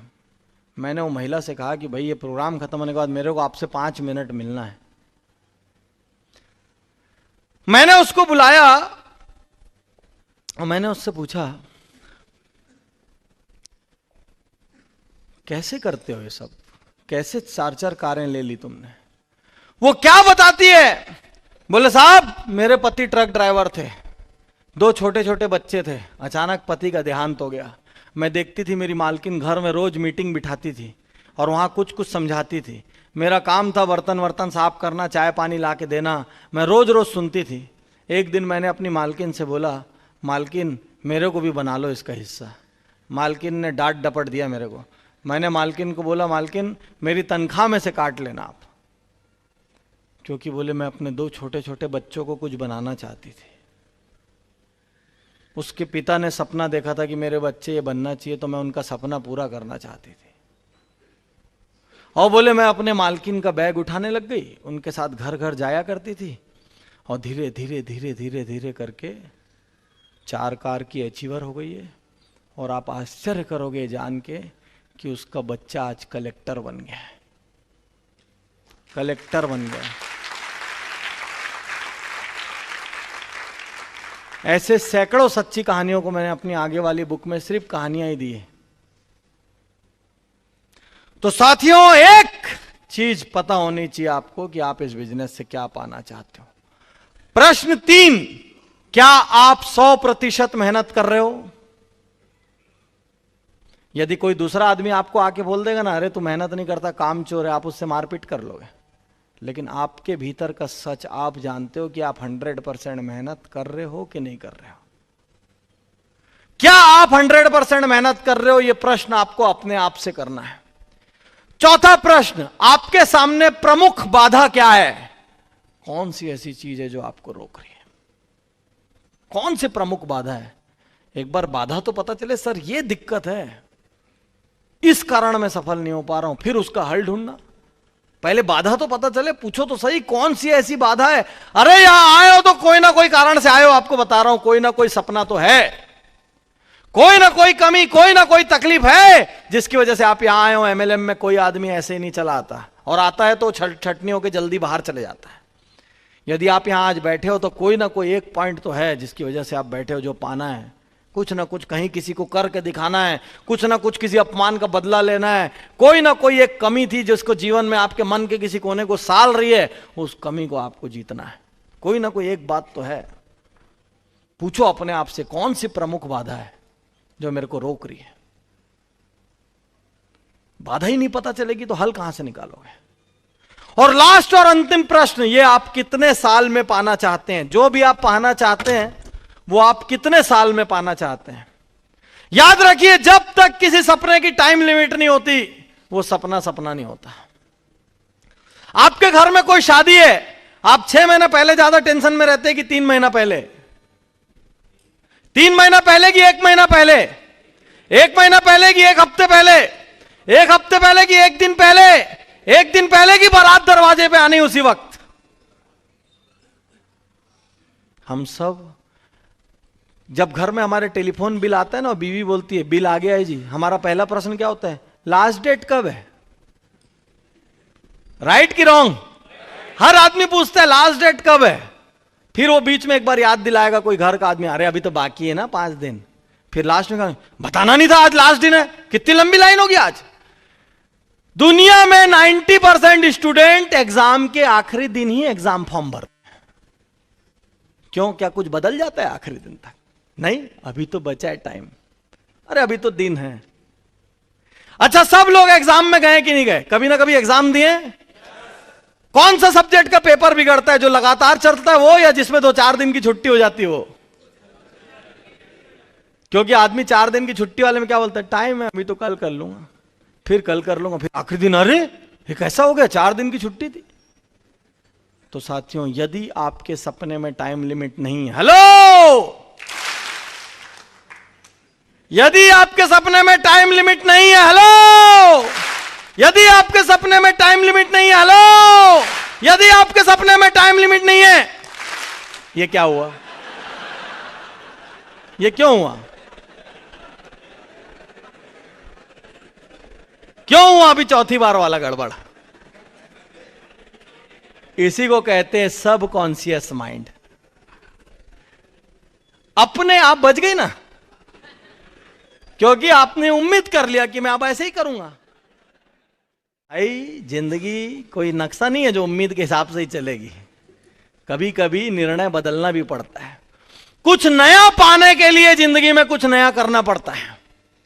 जो काम आप सालों साल से एक ही तरीके से कर रहे हो, आप सोचो कि मैं उसी तरीके से करता रहूं और कुछ नया और बड़ा हासिल हो जाए, तो कुछ हासिल नहीं होने वाला। यदि परिणाम बदलना है तो या तो काम बदलना होगा और या तो काम करने का तरीका बदलना होगा। साथियों, मैं आपको बताना चाहता हूं क्यों एमएलएम। अब मैं एकदम तार्किक बात बताने जा रहा हूं, एक एक बात जिसको नोट करना हो करे, क्योंकि आप सबको डाउनलाइन के साथ ये बातें बांटनी है। और दिमाग में नोट करो, कागज पे नोट करो। मैं तो वैसे दिमाग में नोट करने का सख्त विरोधी हूं। पहला, अभी आपको मैंने बताया कि कौन सी 2 आवश्यकताएं हैं एमएलएम करने के लिए। एक, या तो आपकी आय ऐसी हो जिससे आपका गुजारा ना हो रहा हो, और या आपकी आय अच्छी हो लेकिन आपके सपने इतने बड़े हो कि आय पूर्ण ना पाए।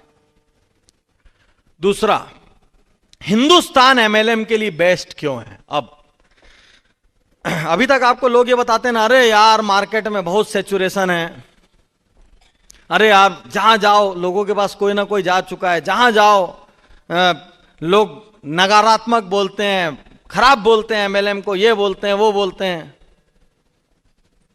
मैं आपको बताना चाहता हूं हिंदुस्तान इस वक्त क्यों बेस्ट है दुनिया में, और मैं ही इसको बता सकता हूं क्योंकि मैं ही जुड़ो जोड़ो जीतो मेरी एकमात्र पुस्तक है किसी भी हिंदुस्तानी राइटर की जो विदेशी भाषाओं में अनुवादित होकर विदेश में बिकती है। जितने भी लोग पुराने समय से एमएलएम कर रहे हैं, आप सब याद करिए, आपने अभी तक विदेशी लेखकों की पुस्तकें भारतीय भाषाओं में अनुवाद की भी पढ़ी थी। जुड़ो जोड़ो जीतो एक ऐसी बुक है जिसको विदेशी लोग भी पढ़ते हैं। एक बार मैं मलेशिया में एक ट्रेनिंग प्रोग्राम ले रहा था। ट्रेनिंग प्रोग्राम लेने के बाद एक प्रेस कॉन्फ्रेंस थी। मैं और कंपनी का मालिक बैठे हुए थे। एक एक बात याद रखना, क्योंकि जब भी आपका डाउनलाइन बोलता हुआ आया ना, सर बहुत बेकार है मार्केट, सब ये है सब वो है, तब आपको यही तर्क देने हैं। एक पत्रकार ने प्रश्न किया कि सर दुनिया में इस वक्त नेटवर्क मार्केटिंग करने के लिए सबसे अच्छा देश कौन सा है?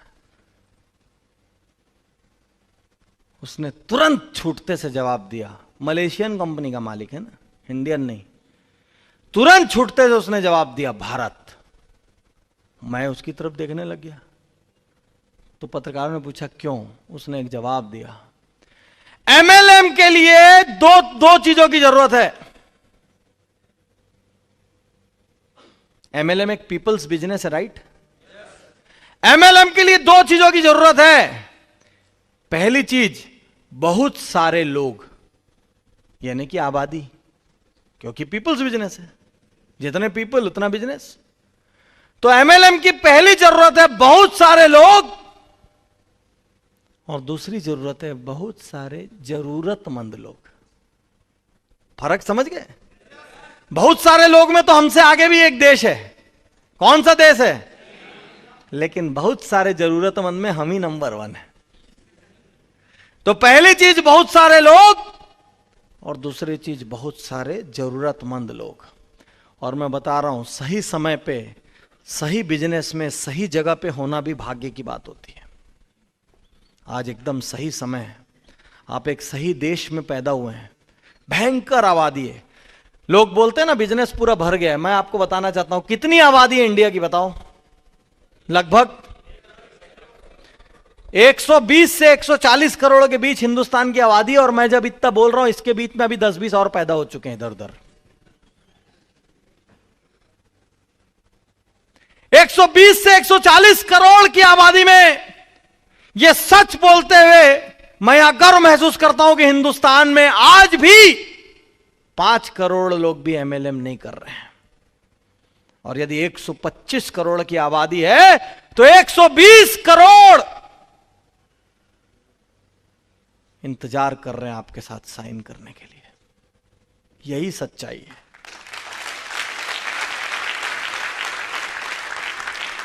तो साथियों, सच्चाई यह है कि मुश्किल से 5 करोड़, अरे आपकी अपनी डाउनलाइन देख लेना, बोलने को 20,000 होगी, 20,000 डाउनलाइन में 2,000 लोग भी एक्टिव नहीं होंगे। 5 करोड़ एक्टिव तो साइनिंग है। और मैं बोलता हूं पूरे हिंदुस्तान की सारी कंपनी मिला लोगे ना, सारी, तो भी 50 लाख एक्टिव नेटवर्कर नहीं होंगे। एक्टिव नेटवर्कर जितने भी लोग बोलते हैं ना मेरी डाउनलाइन 10,000 है, 20,000 है, 50,000 है, मैं पूछता हूं एक्टिव कितने हैं? हवा निकल जाती, वहीं 10% बचते हैं। राइट कि रॉन्ग बताइए? 10-20% से ज्यादा है किसी की डाउनलाइन एक्टिव? तो जिस देश में, और क्या सिंगापुर और मलेशिया, थाईलैंड, ये सब नेटवर्किंग के किंग बने हुए हैं।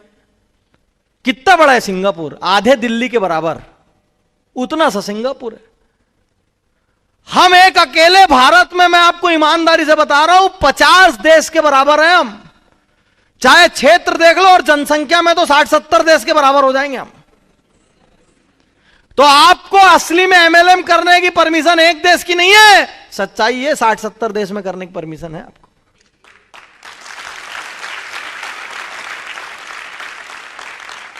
कई बार हम क्या, प्रॉब्लम है प्रॉब्लम है प्रॉब्लम है प्रॉब्लम है बोल बोल के प्रॉब्लम को इतना बड़ा कर देते। अरे क्या प्रॉब्लम है? कहां से आ जाएगी प्रॉब्लम? जब जिस देश में साइन ही 5 करोड़ लोग किए हुए हैं, 100 करोड़ खाली बैठे, तो प्रॉब्लम कहां से आ जाएगी? ठीक है, उनके दिमाग में हो सकता है कुछ नेगेटिविटी, अपने को जाके साफ करना है। कहीं पे भी जमीन में बैठते हो तो पहले उसको साफ करके फिर बैठते हो कि नहीं बैठते? ऐसा थोड़ी है कि हम जिंदगी भर बैठेंगे नहीं क्योंकि सब तरफ जमीन गंदी है। बस उसके दिमाग का कचरा साफ करना है, वहां पे अपना एक तो साइनिंग बिठानी, इतना ही तो करना है। तो साथियों, इंडिया इस वक्त एमएलएम में बेस्ट है और आप एक राइट बिजनेस अपॉर्चुनिटी का हिस्सा है। तीसरी चीज, आने वाला दिन एमएलएम के लिए क्यों बढ़िया है? अभी बीते दिनों बहुत प्रॉब्लम हुई एमएलएम में, बहुत सारी कंपनियां बंद हुई कि नहीं हुई? एक से एक हमने घटनाएं और दुर्घटनाएं सुनी। बहुत अच्छा हुआ, बहुत अच्छा हुआ। साला कीचड़ छट गया, खरपतवार छट गई, थोड़ी बहुत बाकी है, वो अभी नए नियम आ रहे हैं उसमें छट जाएगी। क्योंकि उसको इतना मजा आता है ना बात करने में। बात करो, पैसे ले आओ, बात करो, करते क्या हो इसके ज्यादा? और कुछ नहीं करते हो, बता रहा हूं, फालतू का रोना गाना करते हो। बात करो, पैसे लाओ, बात करो। कोई पूछेगा राणा जी से आपकी गाड़ी काहे की? कुछ नहीं जी, खाली बातचीत में खड़ी हुई है। जितने लीडर के बंगले काहे से बनाया जी? ऐसा नहीं बोलना चिन को ईंटे से बनाया, मार्बल से बनाया, बातचीत से बनाया हूं जी।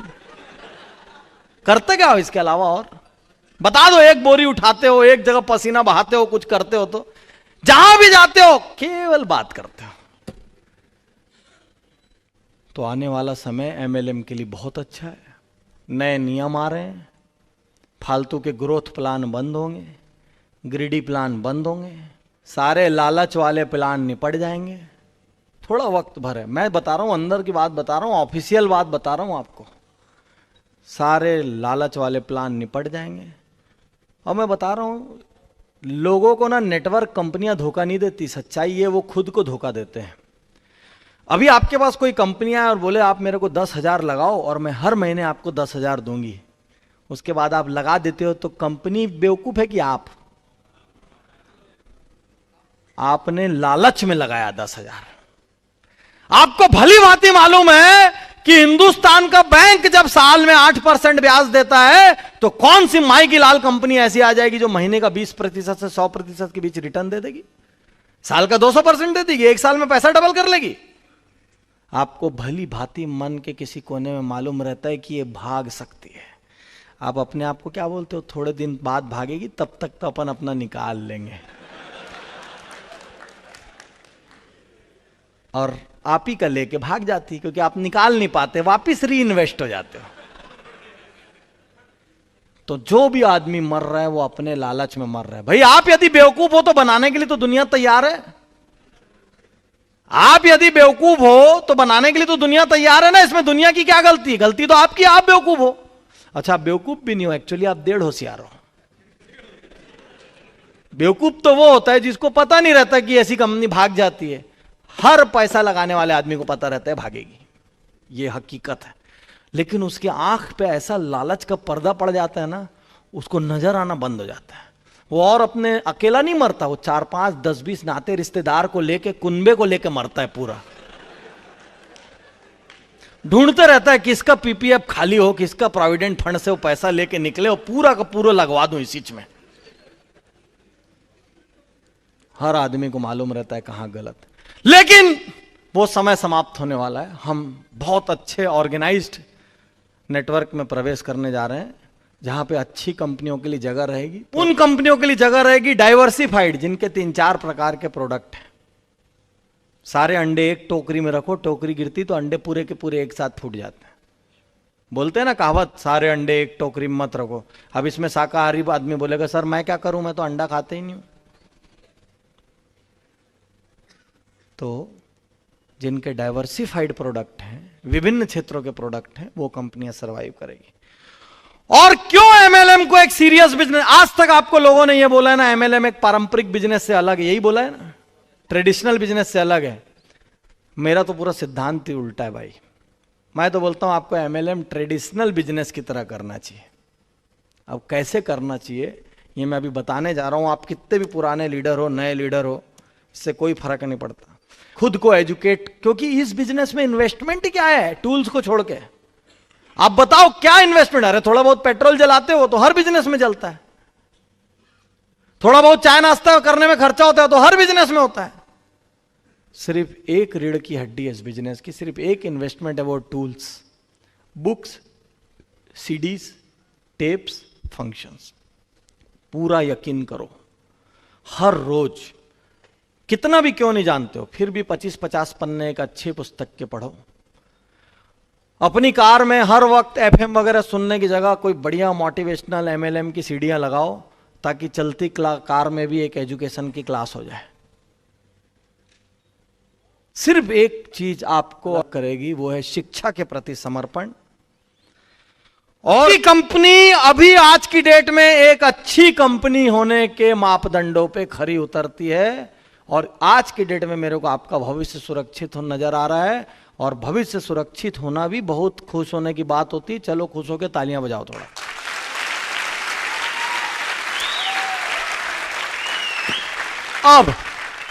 अब आते हैं मूल मुद्दे पे। कंपनी का तो हो गया जो होना। अब मेन प्रश्न है आपका, आप कैसे कर रहे हैं इस बिजनेस को। तो साथियों, जब तक हमारा अपना सोचने का तरीका एमएलएम के प्रति बेहतर नहीं होगा, जब तक हम खुद सम्मान से इस व्यापार को नहीं करेंगे, तब तक हम इसमें ऊंचे नहीं जा सकते। तो साथियों, सबसे पहले गहराई की बात शुरू कर रहे हैं। अभी तक हमने एमएलएम क्यों अच्छा है, डाउनलाइंस को क्या समझाना, कैसे समझाना है, इस पे बात की। अब हम बात कर रहे हैं हमारे अपने बारे में। आपकी अपनी सोच एमएलएम के बारे में क्या है। साथियों, जितने भी लोग इसको शॉर्ट टर्म बिजनेस मान के कर रहे हैं, आप गलती कर रहे हैं। ये शॉर्ट टर्म बिजनेस नहीं है। जो बिजनेस आपको एक घर दिलाने के लिए आपने चुना है, जो बिजनेस एक गाड़ी दिलाने के लिए चुना है, जो बिजनेस अपने बच्चों को उच्च शिक्षा दिलाने के लिए चुना है, जो बिजनेस आपने समाज को योगदान देने के लिए चुना है, वो शॉर्ट टर्म का बिजनेस नहीं हो सकता। तो पहली चीज, इस बिजनेस को एक लॉन्ग टर्म बिजनेस की तरह सोचो।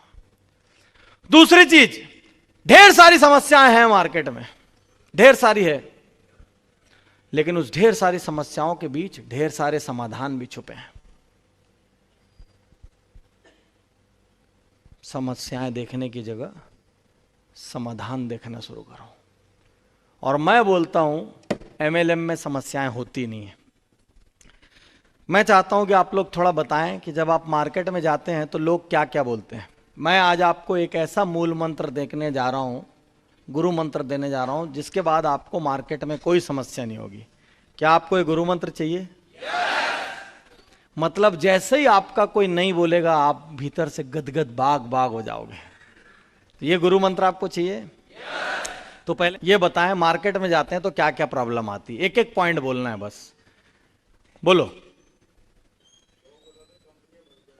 लोग बोलते हैं कंपनियां भाग जाती है, वेरी गुड। और वेरी गुड, पैसा नहीं है तो जिंदा क्यों है भाई? हाँ बोलो। समय नहीं है, वेरी गुड। और एक एक में एक, रुको रुको, क्या बहुत दिन का दबा हुआ निकल रहा है क्या मन से? क्या है, लीडर लोग तो बोलने नहीं देते, उल्टी बात नहीं करना बोलते। मैं तो बोलता हूं बोलो बोलो, सब उल्टा बोलो, मेरे को सब सीधा करके जाना है। हाँ बोलो। कसम नहीं खाया होता तो कौन खिलाया कसम उसको? अच्छा ठीक है, घर वाले भी इन्वॉल्व हो गए मामले में, ठीक है। और ऐसा नहीं एक एक आदमी खड़े होते जाओ, मैं पूछ लूंगा जिससे पूछना है, जिसको इसको बोलना है खड़े हो जाओ, बोलो। रुको रुको, मैं बोलूंगा, बोलने बोलो। इस बिजनेस से तुमने कितना पाया? वेरी गुड, बोलो। बहुत सारी कंपनी में लगा दिया हमने, बोलो। क्या नेटवर्किंग आगे चलती रहेगी? क्या उसको पता है वो चलता रहेगा? हाँ, नहीं मैं तो ऐसे ही पूछा भाई। हाँ, लोगों से मिलना अच्छा नहीं लगता तो जंगल में भेजो उसको। हाँ बोलो। कई लोग बोलते हैं इन्वेस्टमेंट है। हाँ, ऊपर बालकनी, बोलो।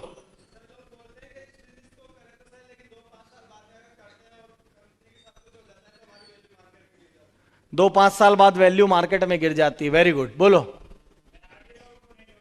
मैं आगे लोगों को नहीं जोड़ सकता, वेरी गुड, बोलो। मैं तो बना लूंगा, उन दोनों ने नहीं बनाया तो, चलो वेरी गुड, बोलो। सोच के बताऊंगा, वेरी गुड, बोलो। है मेरी औकात का बिजनेस नहीं है, मतलब बिजनेस उससे ज्यादा बड़ी औकात का, ऐसा बोल रहा था क्या वो? अच्छा उल्टा बोल रहा था, हाँ ठीक है, बोलो। हम किसी से कह नहीं सकते, बोलो। पापा से नहीं, वो बीवी से पूछूंगा, बोल रहा होगा असली में, क्योंकि वो बीवी से पूछे बिना सांस भी नहीं ले सकता। बोलो। हाँ, टोपी पहनाने का काम है, मतलब गर्मी के लिए अच्छा है अपना बिजनेस। हाँ बोलो। डाउनलाइन पे काम करना बंद कर दिया तो वेरी गुड। अब कोई 5 लोग और बोल सकते हैं, सिर्फ लास्ट 5 बोलिए। रुको, हैं? नेटवर्क मार्केटिंग करने से रिश्ते बिगड़ जाते हैं। इजी मनी नहीं चाहिए। अरे तेरे को मनी नहीं चाहिए बेटा। हाँ बोलो।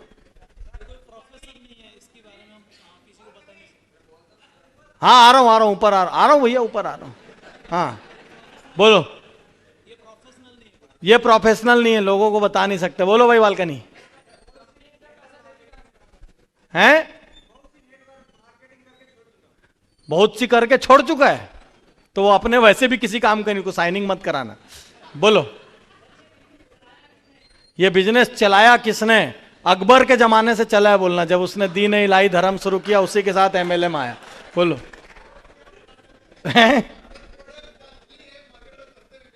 प्रोडक्ट कॉस्टली है, मार्केट में सस्ते मिल सकते हैं। चलो बोलो, जल्दी बोलो, 2-3 लोग और, बस फिनिश। हैं?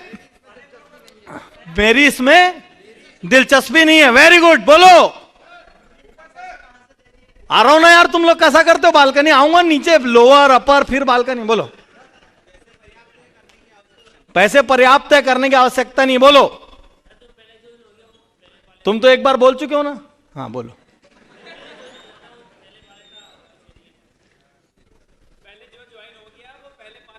पहले जो ज्वाइन होता है वो पहले पा लेते हैं। हाँ चलो।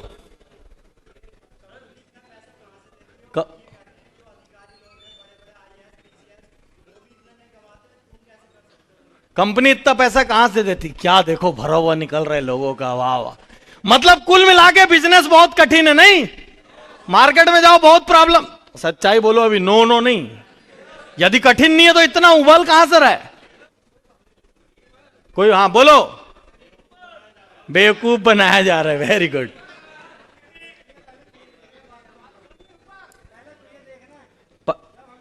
पहले तेरे को देखेंगे फिर हम करेंगे। तो भाई साहब बहुत देर से खड़े हो, कुछ बोलना है? अब रुको, अब जितने खड़े हैं इतने ही खड़े रहेंगे। अब एक अभी आदमी और खड़ा नहीं होगा। रुको 1 मिनट। 1 2 3 4। आप खड़े हो कि बैठे हो? हाँ ठीक है। 5 6 7। अब ये 7 को छोड़ोगे एक भी खड़ा नहीं होगा। शुरू करो यहां से। बोलो।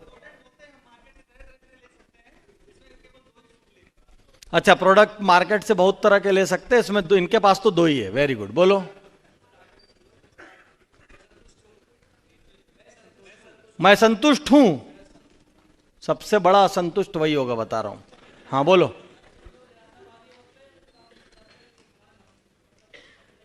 क्या बोल रहे हैं?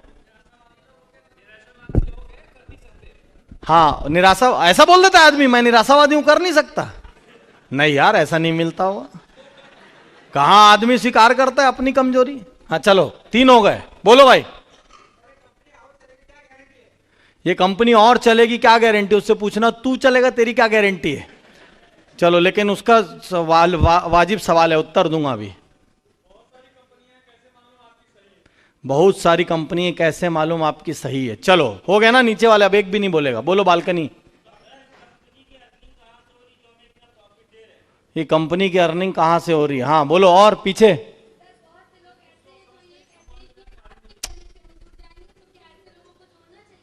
आपके कहने से जुड़ जाएंगे, ऐसा बोलने वाले को जोड़ना चाहिए क्या? हाँ बोलो।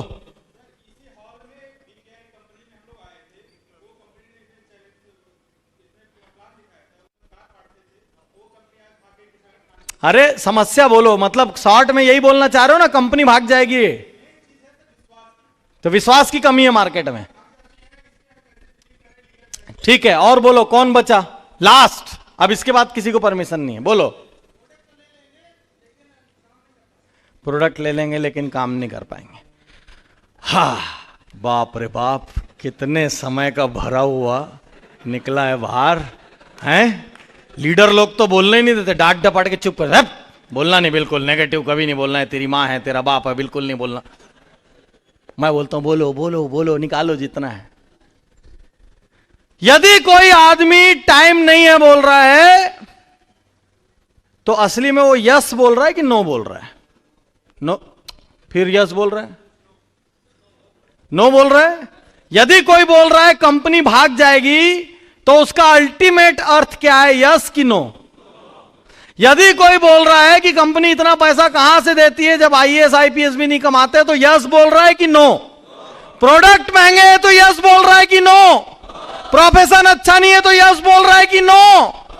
यदि वो बोल रहा है इज्जतदार बिजनेस नहीं है तो यस बोल रहा है कि नो? कुल मिला के वो नो बोल रहा है, राइट?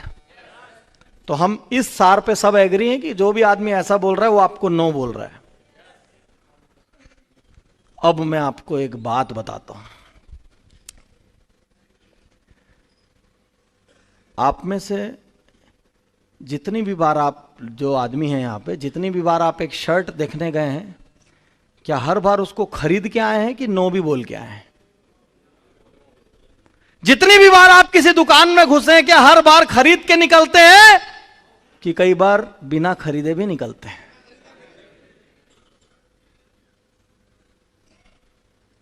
जिसने भी अपनी बाइक ली है वो जितनी बार बाइक के शोरूम में गया, हर बार बाइक खरीद के निकला कि कई बार टेस्ट ड्राइव लेके चाय पी के निकल लिया?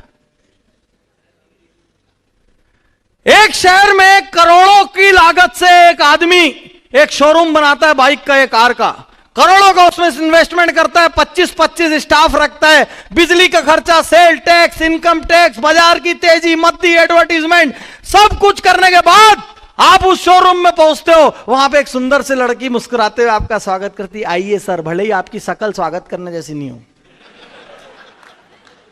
तो भी बोलती आइए सर, बैठिए, क्या लेंगे सर आप? चाय पिलाती है, कॉफी पिलाती है। फिर आप उसी का तेल जला के उसी की बाइक या कार को टेस्ट ड्राइव ले लेते हो। जब आप वहां नो बोल के आ सकते हो तो किसी ने आपको नो बोल दिया, तो ऐसा कौन सा बड़ा काम हो गया?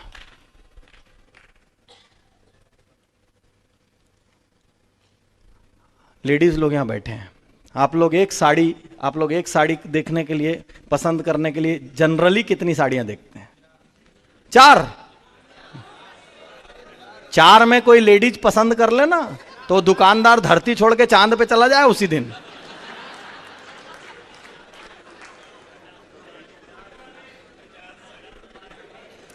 कई बार उसकी जान निकल जाती सेल्समैन की। दुकानदार करोड़ों का स्टॉक करके बैठा है, हजारों साड़ियां रखा हुआ है। बहन जी आइए, बैठिए, बहन जी चाय लेंगी, कॉफी लेंगी?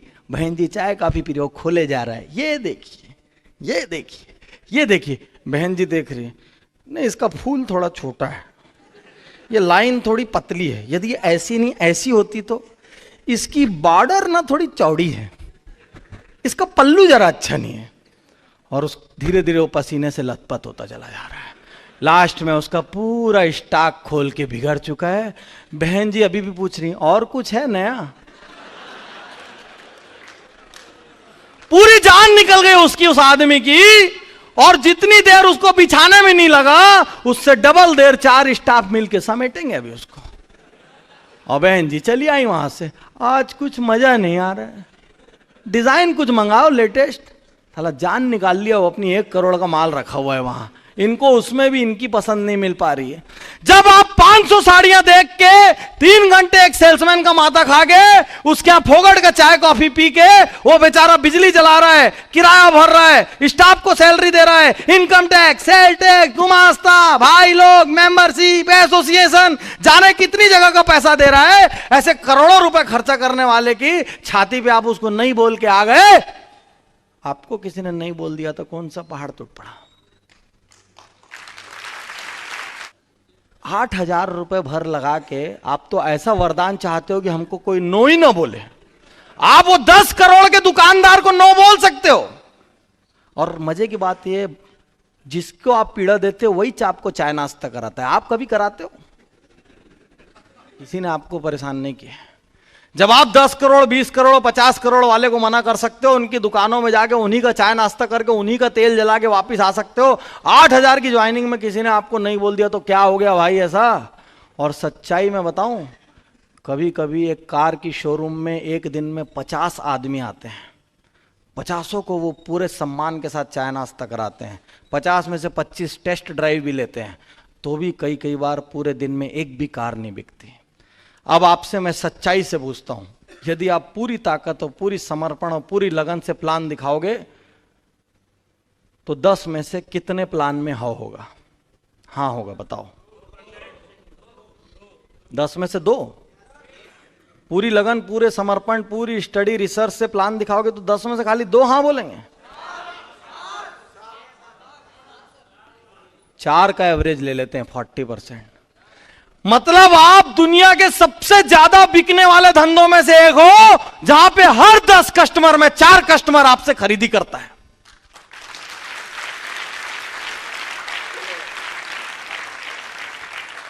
आप डरते हो, आप 10 से नहीं मिलते, आपका डर है ये।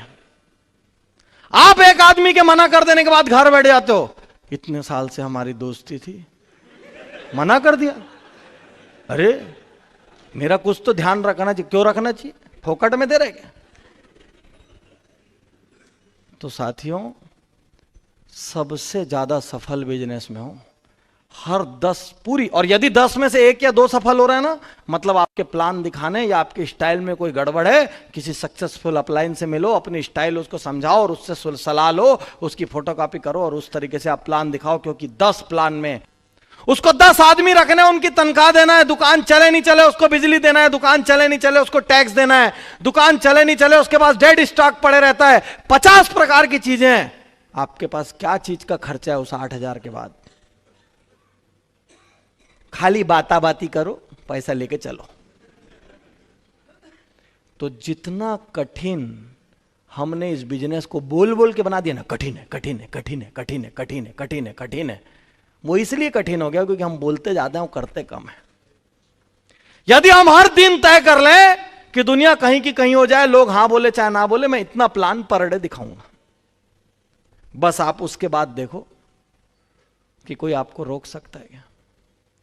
तो आज के बाद जब कोई नो बोले ना, तो मन के भीतर खुश होना, अब बोलना फिर मेरे को एक चांस मिला है, तेरे को छोड़ूंगा नहीं जिस दिन तक तू यस नहीं बोलेगा। सोचो धीरे धीरे नो बोलने के लिए हमारी चमड़ी इतनी मोटी हो जाए कि जैसे ही नो बोले मन मुस्कुराए, अरे तेरी तो तू तो अभी चांस खोल के रखा है मेरे लिए। नो बोला मन मुस्कुराया, नो बोला मन मुस्कुराया, तो आपको नो से कोई फर्क ही नहीं पड़ेगा।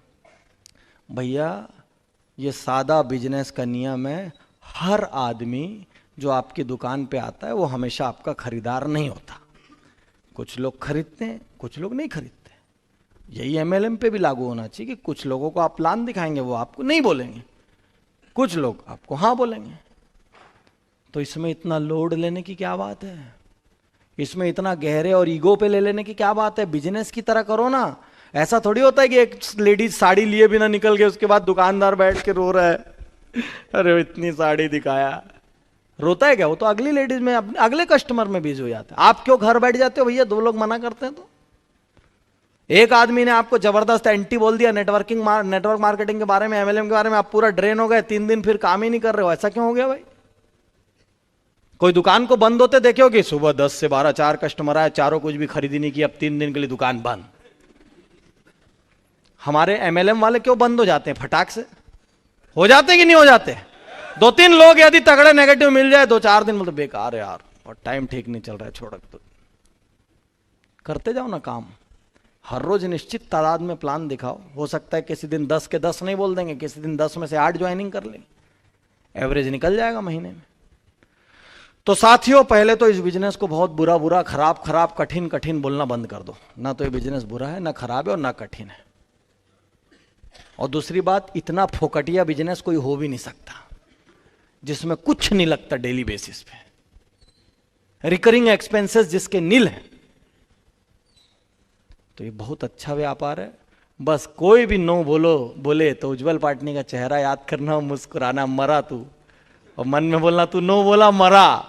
तेरी बीवी से लड़ाई चालू रहेगी, तेरा बच्चा झूठ बोलना चालू रखेगा, बेटा तेरे को सड़क बदलना ही पड़ेगा, मैं तेरे को छोड़ूंगा नहीं, या तो तू दुनिया छोड़ या तो मेरे को चेक दे।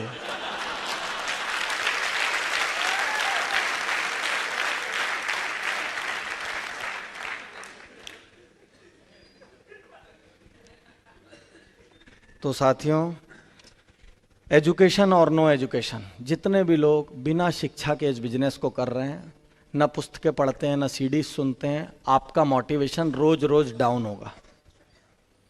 रोज रोज मोटिवेट होने के लिए किसी अपलाइन, किसी मोटिवेटर, किसी ट्रेनर के आश्रित मत रहो। जब जब प्रोग्राम होंगे उनसे मोटिवेट हो। बाकी डेली बेसिस पे रोज कुछ अच्छा पढ़ो, कुछ अच्छा सुनो। आप एक जुड़ो जोड़ो जीतो मेरी पुस्तक है, या नेटवर्क मार्केटिंग कितना सच कितना झूठ, ऐसी एक आध पुस्तक को हमेशा अपने बैग में रखो। जब किसी रेलवे क्रॉसिंग में फंसे, जब कोई स्टेशन में बैठे, कहीं भी 15 मिनट की वेटिंग है, उसको व्यर्थ ऐसे ही आसमान ताकने की बजाय पढ़ के 15 मिनट को लर्निंग का सत्र बना लो। माई बिजनेस और डाउनलाइंस बिजनेस, कई लोग इसको अपना बिजनेस या डाउनलाइन का बिजनेस मानते हैं। जो अपना बिजनेस मानते हैं वो पूरी लगन से करते हैं। जो दूसरे का बिजनेस मानते हैं, कई लोग सोचते हैं कोई दूसरा मेरे को बढ़ा देगा, बना देगा। कोई दूसरा बढ़ाता और बनाता नहीं है। तो साथियों, मैं आपको बताना चाहता हूं कि इस बिजनेस में सफलता का प्रतिशत आम बिजनेस जितना ही है। सेकंड, इस बिजनेस को आपको एक पारंपरिक बिजनेस की तरह रोज करना है। आप कभी बताओ, आपके मोहल्ले में एक छोटी सी पान की दुकान है या एक छोटी सी जनरल स्टोर है, क्या थोड़ी बहुत बारिश में वो बंद हो जाता है? भले उसके पास ग्राहक आए नहीं आए, वो रोज निश्चित समय पे जाता है, अगरबत्ती लगाता है, दुकान खोलता है, सफाई करता है, बैठता है और पूरा दिन बैठता है, भले ग्राहक आए चाहे नहीं आए। हम ऐसा क्यों नहीं करते कि रोज निश्चित टाइम, निश्चित घंटे बिजनेस करें?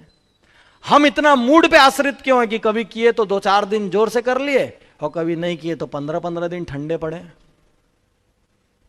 एक पारंपरिक बिजनेस की तरह। मैं आपको ये नहीं बोलता आप पूरा दिन दो, मैं आपको बोलता हूं 3 घंटा दो दिन में, भले 4 घंटा दो। जिस दिन लगे फुल टाइमर बनना है, फुल टाइमर बन जाओ। लेकिन यदि 4 घंटे भी दे रहे हो तो 100% समर्पण से दो, 100% ताकत से दो, ताकि बाद में, क्योंकि 4 घंटा भी दे रहे हो, ये 4 मिनट भी दे रहे हो तो भी नेटवर्कर होने का तो लेबल लग गया आपके ऊपर। तो अब जब लेबल लगी गया तो पूरा न्याय करो, पूरी ताकत झोंक दो। और इस बात से कोई फर्क नहीं पड़ता कि आज आप किस लेवल पे हो। कई लोग बोलते हैं ना कि जो लोग बाद में आते हैं कुछ नहीं कमाते। कुछ नहीं है। क्या राणा जी के पहले और लोग नहीं थे? क्या इनके अपलाइन के पहले और लोग नहीं थे? सब थे। तो क्या हर किसी के पास BMW है आज? क्यों कुछ ही लोगों के पास है? इन्होंने अपने सैकड़ों अपलाइनों को क्रॉस करके आगे निकल गए। इस बिजनेस की ब्यूटी है। सरकारी नौकरियों की प्रॉब्लम यह होती है कि आप चाहे इतना अच्छा काम कर लो, आपको एक निश्चित समय के बाद ही प्रमोशन मिलता है। इसीलिए वहां थोड़े दिन के बाद टैलेंटेड व्यक्ति भी अपना टैलेंट एक किनारे छोड़ देता है। वो बोलता है छोड़ो, यहां पे अतिरिक्त मेहनत करके भी कुछ हासिल नहीं होता। MLM एक ऐसी जगह है जिसमें आप अतिरिक्त मेहनत और अपनी जान झोंक देते हो, आप 25 अपलाइन को क्रॉस करके आपकी अर्निंग उनके ऊपर जा सकती है। जिसमें जितना दम उतनी उसकी ऊंचाई। एक ही रूल है इसका, जिसमें जितना दम। कोई फर्क नहीं पड़ता आज आप कहां हो, आज आप क्या हो। एक बहुत पुरानी इमारत के हाथे में एक बहुत पुराना पेड़ था। हेलो, एक बहुत पुरानी इमारत के हाथे में एक चिड़िया और एक बंदर रहा करते थे, एक बहुत पुराने पेड़ पे। एक बार उस इमारत में आग लगी। जब आग लगी तो जिसके पास जो साधन था उसने मेहनत करना शुरू किया। जिसके पास मोबाइल फोन था उसने मोबाइल से फायर ब्रिगेड को फोन लगाया। जिसके पास पाइप था उसने पाइप से पानी डाला। जिसके पास ड्रम था उसने ड्रम से पानी डाला। जिसके पास बाल्टी थी उसने बाल्टी से पानी डाला। जिसके पास मग था उसने मग से पानी डाला। हर आदमी अपनी पूरी ताकत से आग बुझाने में लग गया। चिड़िया बंदर से कहती है, बंदर भाई, हम भी इसी इमारत में रहते हैं, हमने इस इमारत का नमक खाया है, हमको भी आग बुझाने के लिए कुछ करना चाहिए। तो बंदर चिड़िया से कहता है, अपनी औकात में रह के बात क्या कर, तेरी साइज देखिए कितनी है, तू आग बुझाएगी? तो चिड़िया चुपचाप होकर बैठ जाती है।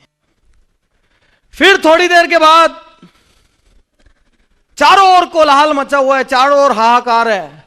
फिर थोड़ी देर के बाद चिड़िया बंदर से बोलती है, बंदर भाई, इस इमारत का बहुत कर्ज है हमारे ऊपर, हमको भी इस इमारत की आग बुझाने के लिए कुछ करना चाहिए।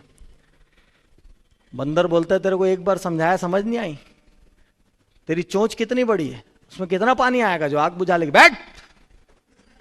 और चिड़िया बैठ जाती है। थोड़ी देर के बाद जाने चिड़िया को क्या होता है, वो अपनी जगह से उड़ती है और पास के एक पानी के गड्ढे में जाती है, अपनी चोंच में पानी भरती है, लाती है, आग पे डालती है, फिर उड़ती है, फिर जाती है, फिर पानी भरती है, फिर आग पे डालती है, फिर उड़ती है, फिर जाती है, फिर पानी भरती है, फिर आग पे डालती है, फिर उड़ती है, फिर जाती है, फिर पानी भरती है, फिर आग पे डालती है। थोड़ी देर बाद सबके मिले जुले प्रयास से वो आग बुझ जाती है और बंदर ठाका लगा के हंसता रहता है। तो चिड़िया पेड़ पे लौटती है और बंदर से बोलती है, क्यों रे बंदर, क्यों हंस रहा था?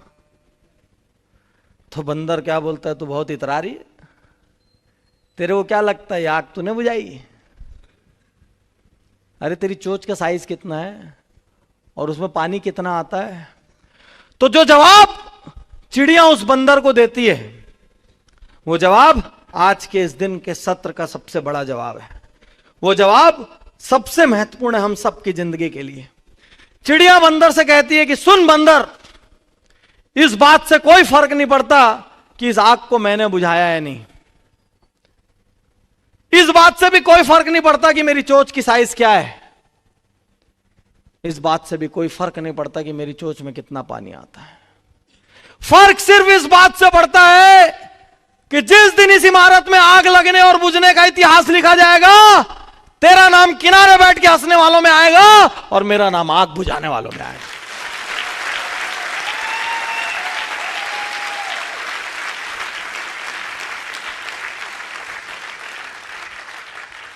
आपकी जिंदगी में अभी कितनी भी मुश्किल हो, आज आपकी साइज कितनी भी छोटी हो, आज आप अपने ग्रुप में कितने भी छोटे हो सकते हैं, आपका 100 का ग्रुप है, किसी का 10,000 का ग्रुप है, किसी का 50,000 का ग्रुप है, इस बात से कोई फर्क नहीं पड़ता कि आज आप कहां हैं।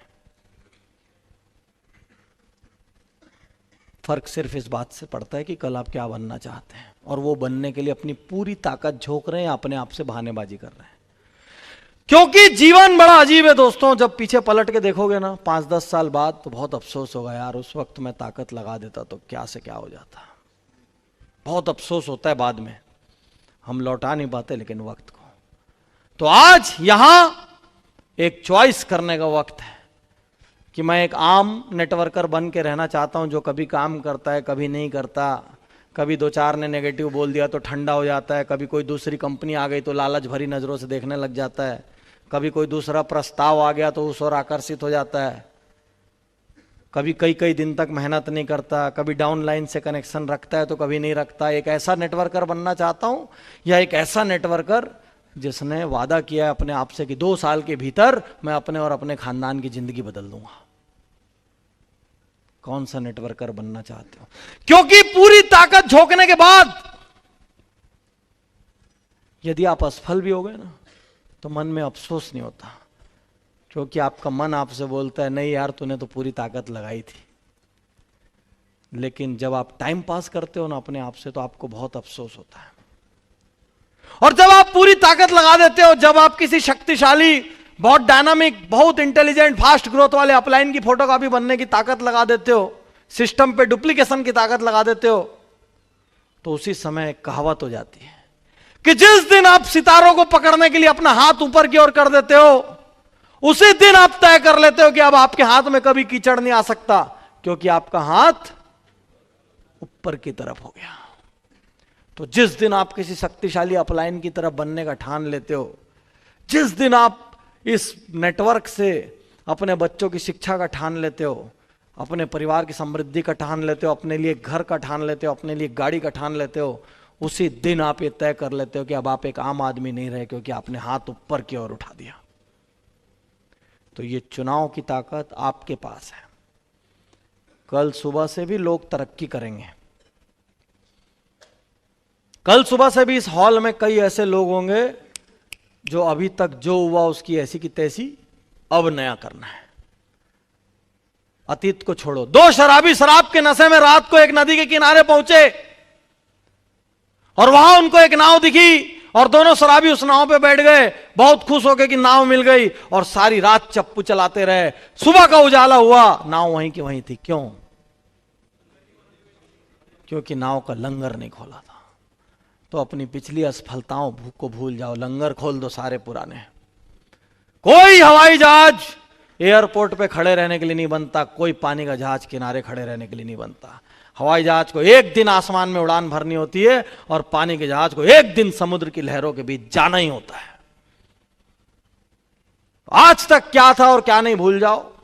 आज तक जो भी ताकत, जितना भी काम किए भूल जाओ। जो चीजें आपके नियंत्रण में नहीं है उनको भूल जाओ। कल सरकार नियम बदल देगी तो, कल नेटवर्क मार्केटिंग बंद हो गई तो, ये सब भूल जाओ। जो चीज आपके नियंत्रण में नहीं है उस पर टाइम वेस्ट क्यों कर रहे हो। आपके नियंत्रण में क्या है? आज अपनी पूरी ताकत झोंकना, सिर्फ ये आपके नियंत्रण में, सिर्फ ये आपके नियंत्रण में। सड़कों पे गाड़ियों का एक्सीडेंट होता है तो क्या सड़कों पे गाड़ियां चलना बंद हो जाती है? हवाई जहाज क्रैश होते हैं, पूरे के पूरे लोग मर जाते हैं, तो क्या हवाई जहाज उड़ने बंद हो जाते हैं? केदारनाथ बद्रीनाथ का इतना बड़ा हादसा हुआ तो क्या इसके चक्कर में वैष्णो देवी से लेकर सब कुछ बंद हो जाएंगे? कोई बंद नहीं होगा। जिंदगी है, दुर्घटनाएं घटती रहेगी, जिंदगी चलती रहेगी, इसी का नाम जिंदगी है।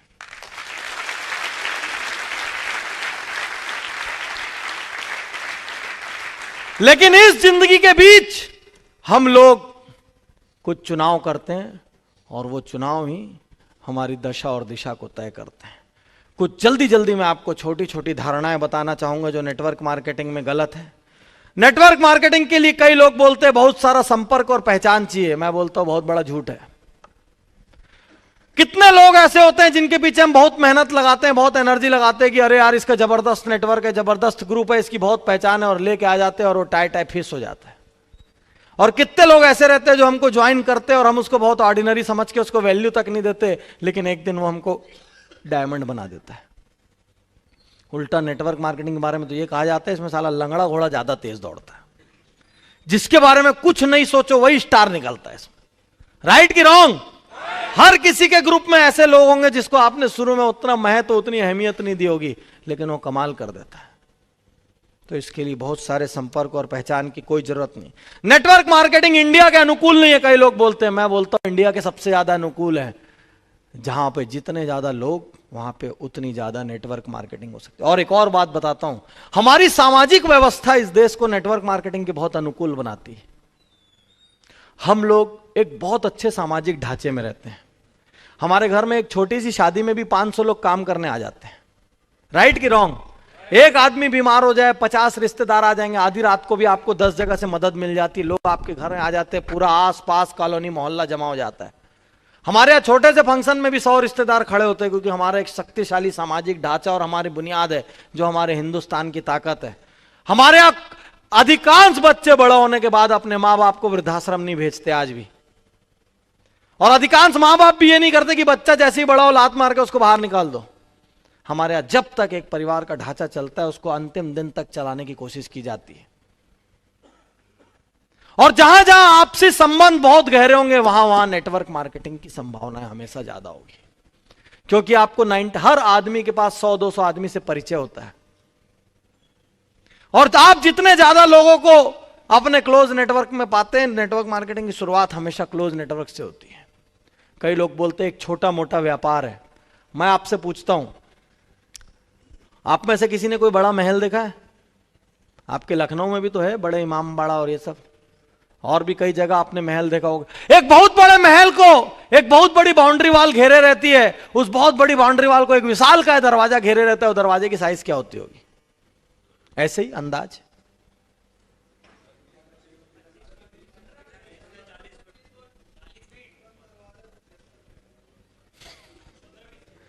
चलो हम 25 फीट मान लेते हैं एवरेज।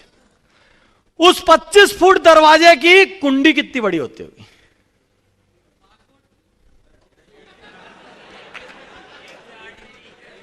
ये लो, इधर एक दो लोग हैं जो बोलते हैं 25 फुट के दरवाजे की कुंडी 8 इंची की होती होगी। अरे वो दरवाजा खुद ही खोल लेगा उसको, तू खुल जा करके। कितनी होती होगी कुंडी? 1.5-2 फीट 2 फीट होती है, बड़ी बड़ी होती है, हैवी। 2 फीट की कुंडी का ताला कितना बड़ा होता होगा? 6 इंची। अब यहां बाहर रात को जो ताला लगेगा ना वो रहता है 6 इंची का। 2 फीट के दरवाजा कुंडी का ताला कितना बड़ा होता होगा? कम से कम ऐसा बड़ा बड़ा होता है 10-12 इंची का। तो 1 फुट, 1 फुट के ताले की चाबी कितनी बड़ी होती है? 5-6 इंच। अभी संभालने वाला 6 इंच की चाबी को संभालता है कि 2 फुट की कुंडी को? 2 फुट की कुंडी को संभालता है कि वो 30 फुट के दरवाजे को पकड़ के रखता है? किसको संभालता है? चाहे कितना भी बड़ा दरवाजा हो, कितनी भी बड़ी कुंडी हो, अंत में राजा या रानी अपने तकिए के नीचे चाबी लेके सोते हैं। तो भैया छोटी साइज का मतलब ये नहीं होता कि चीज कम महत्वपूर्ण है।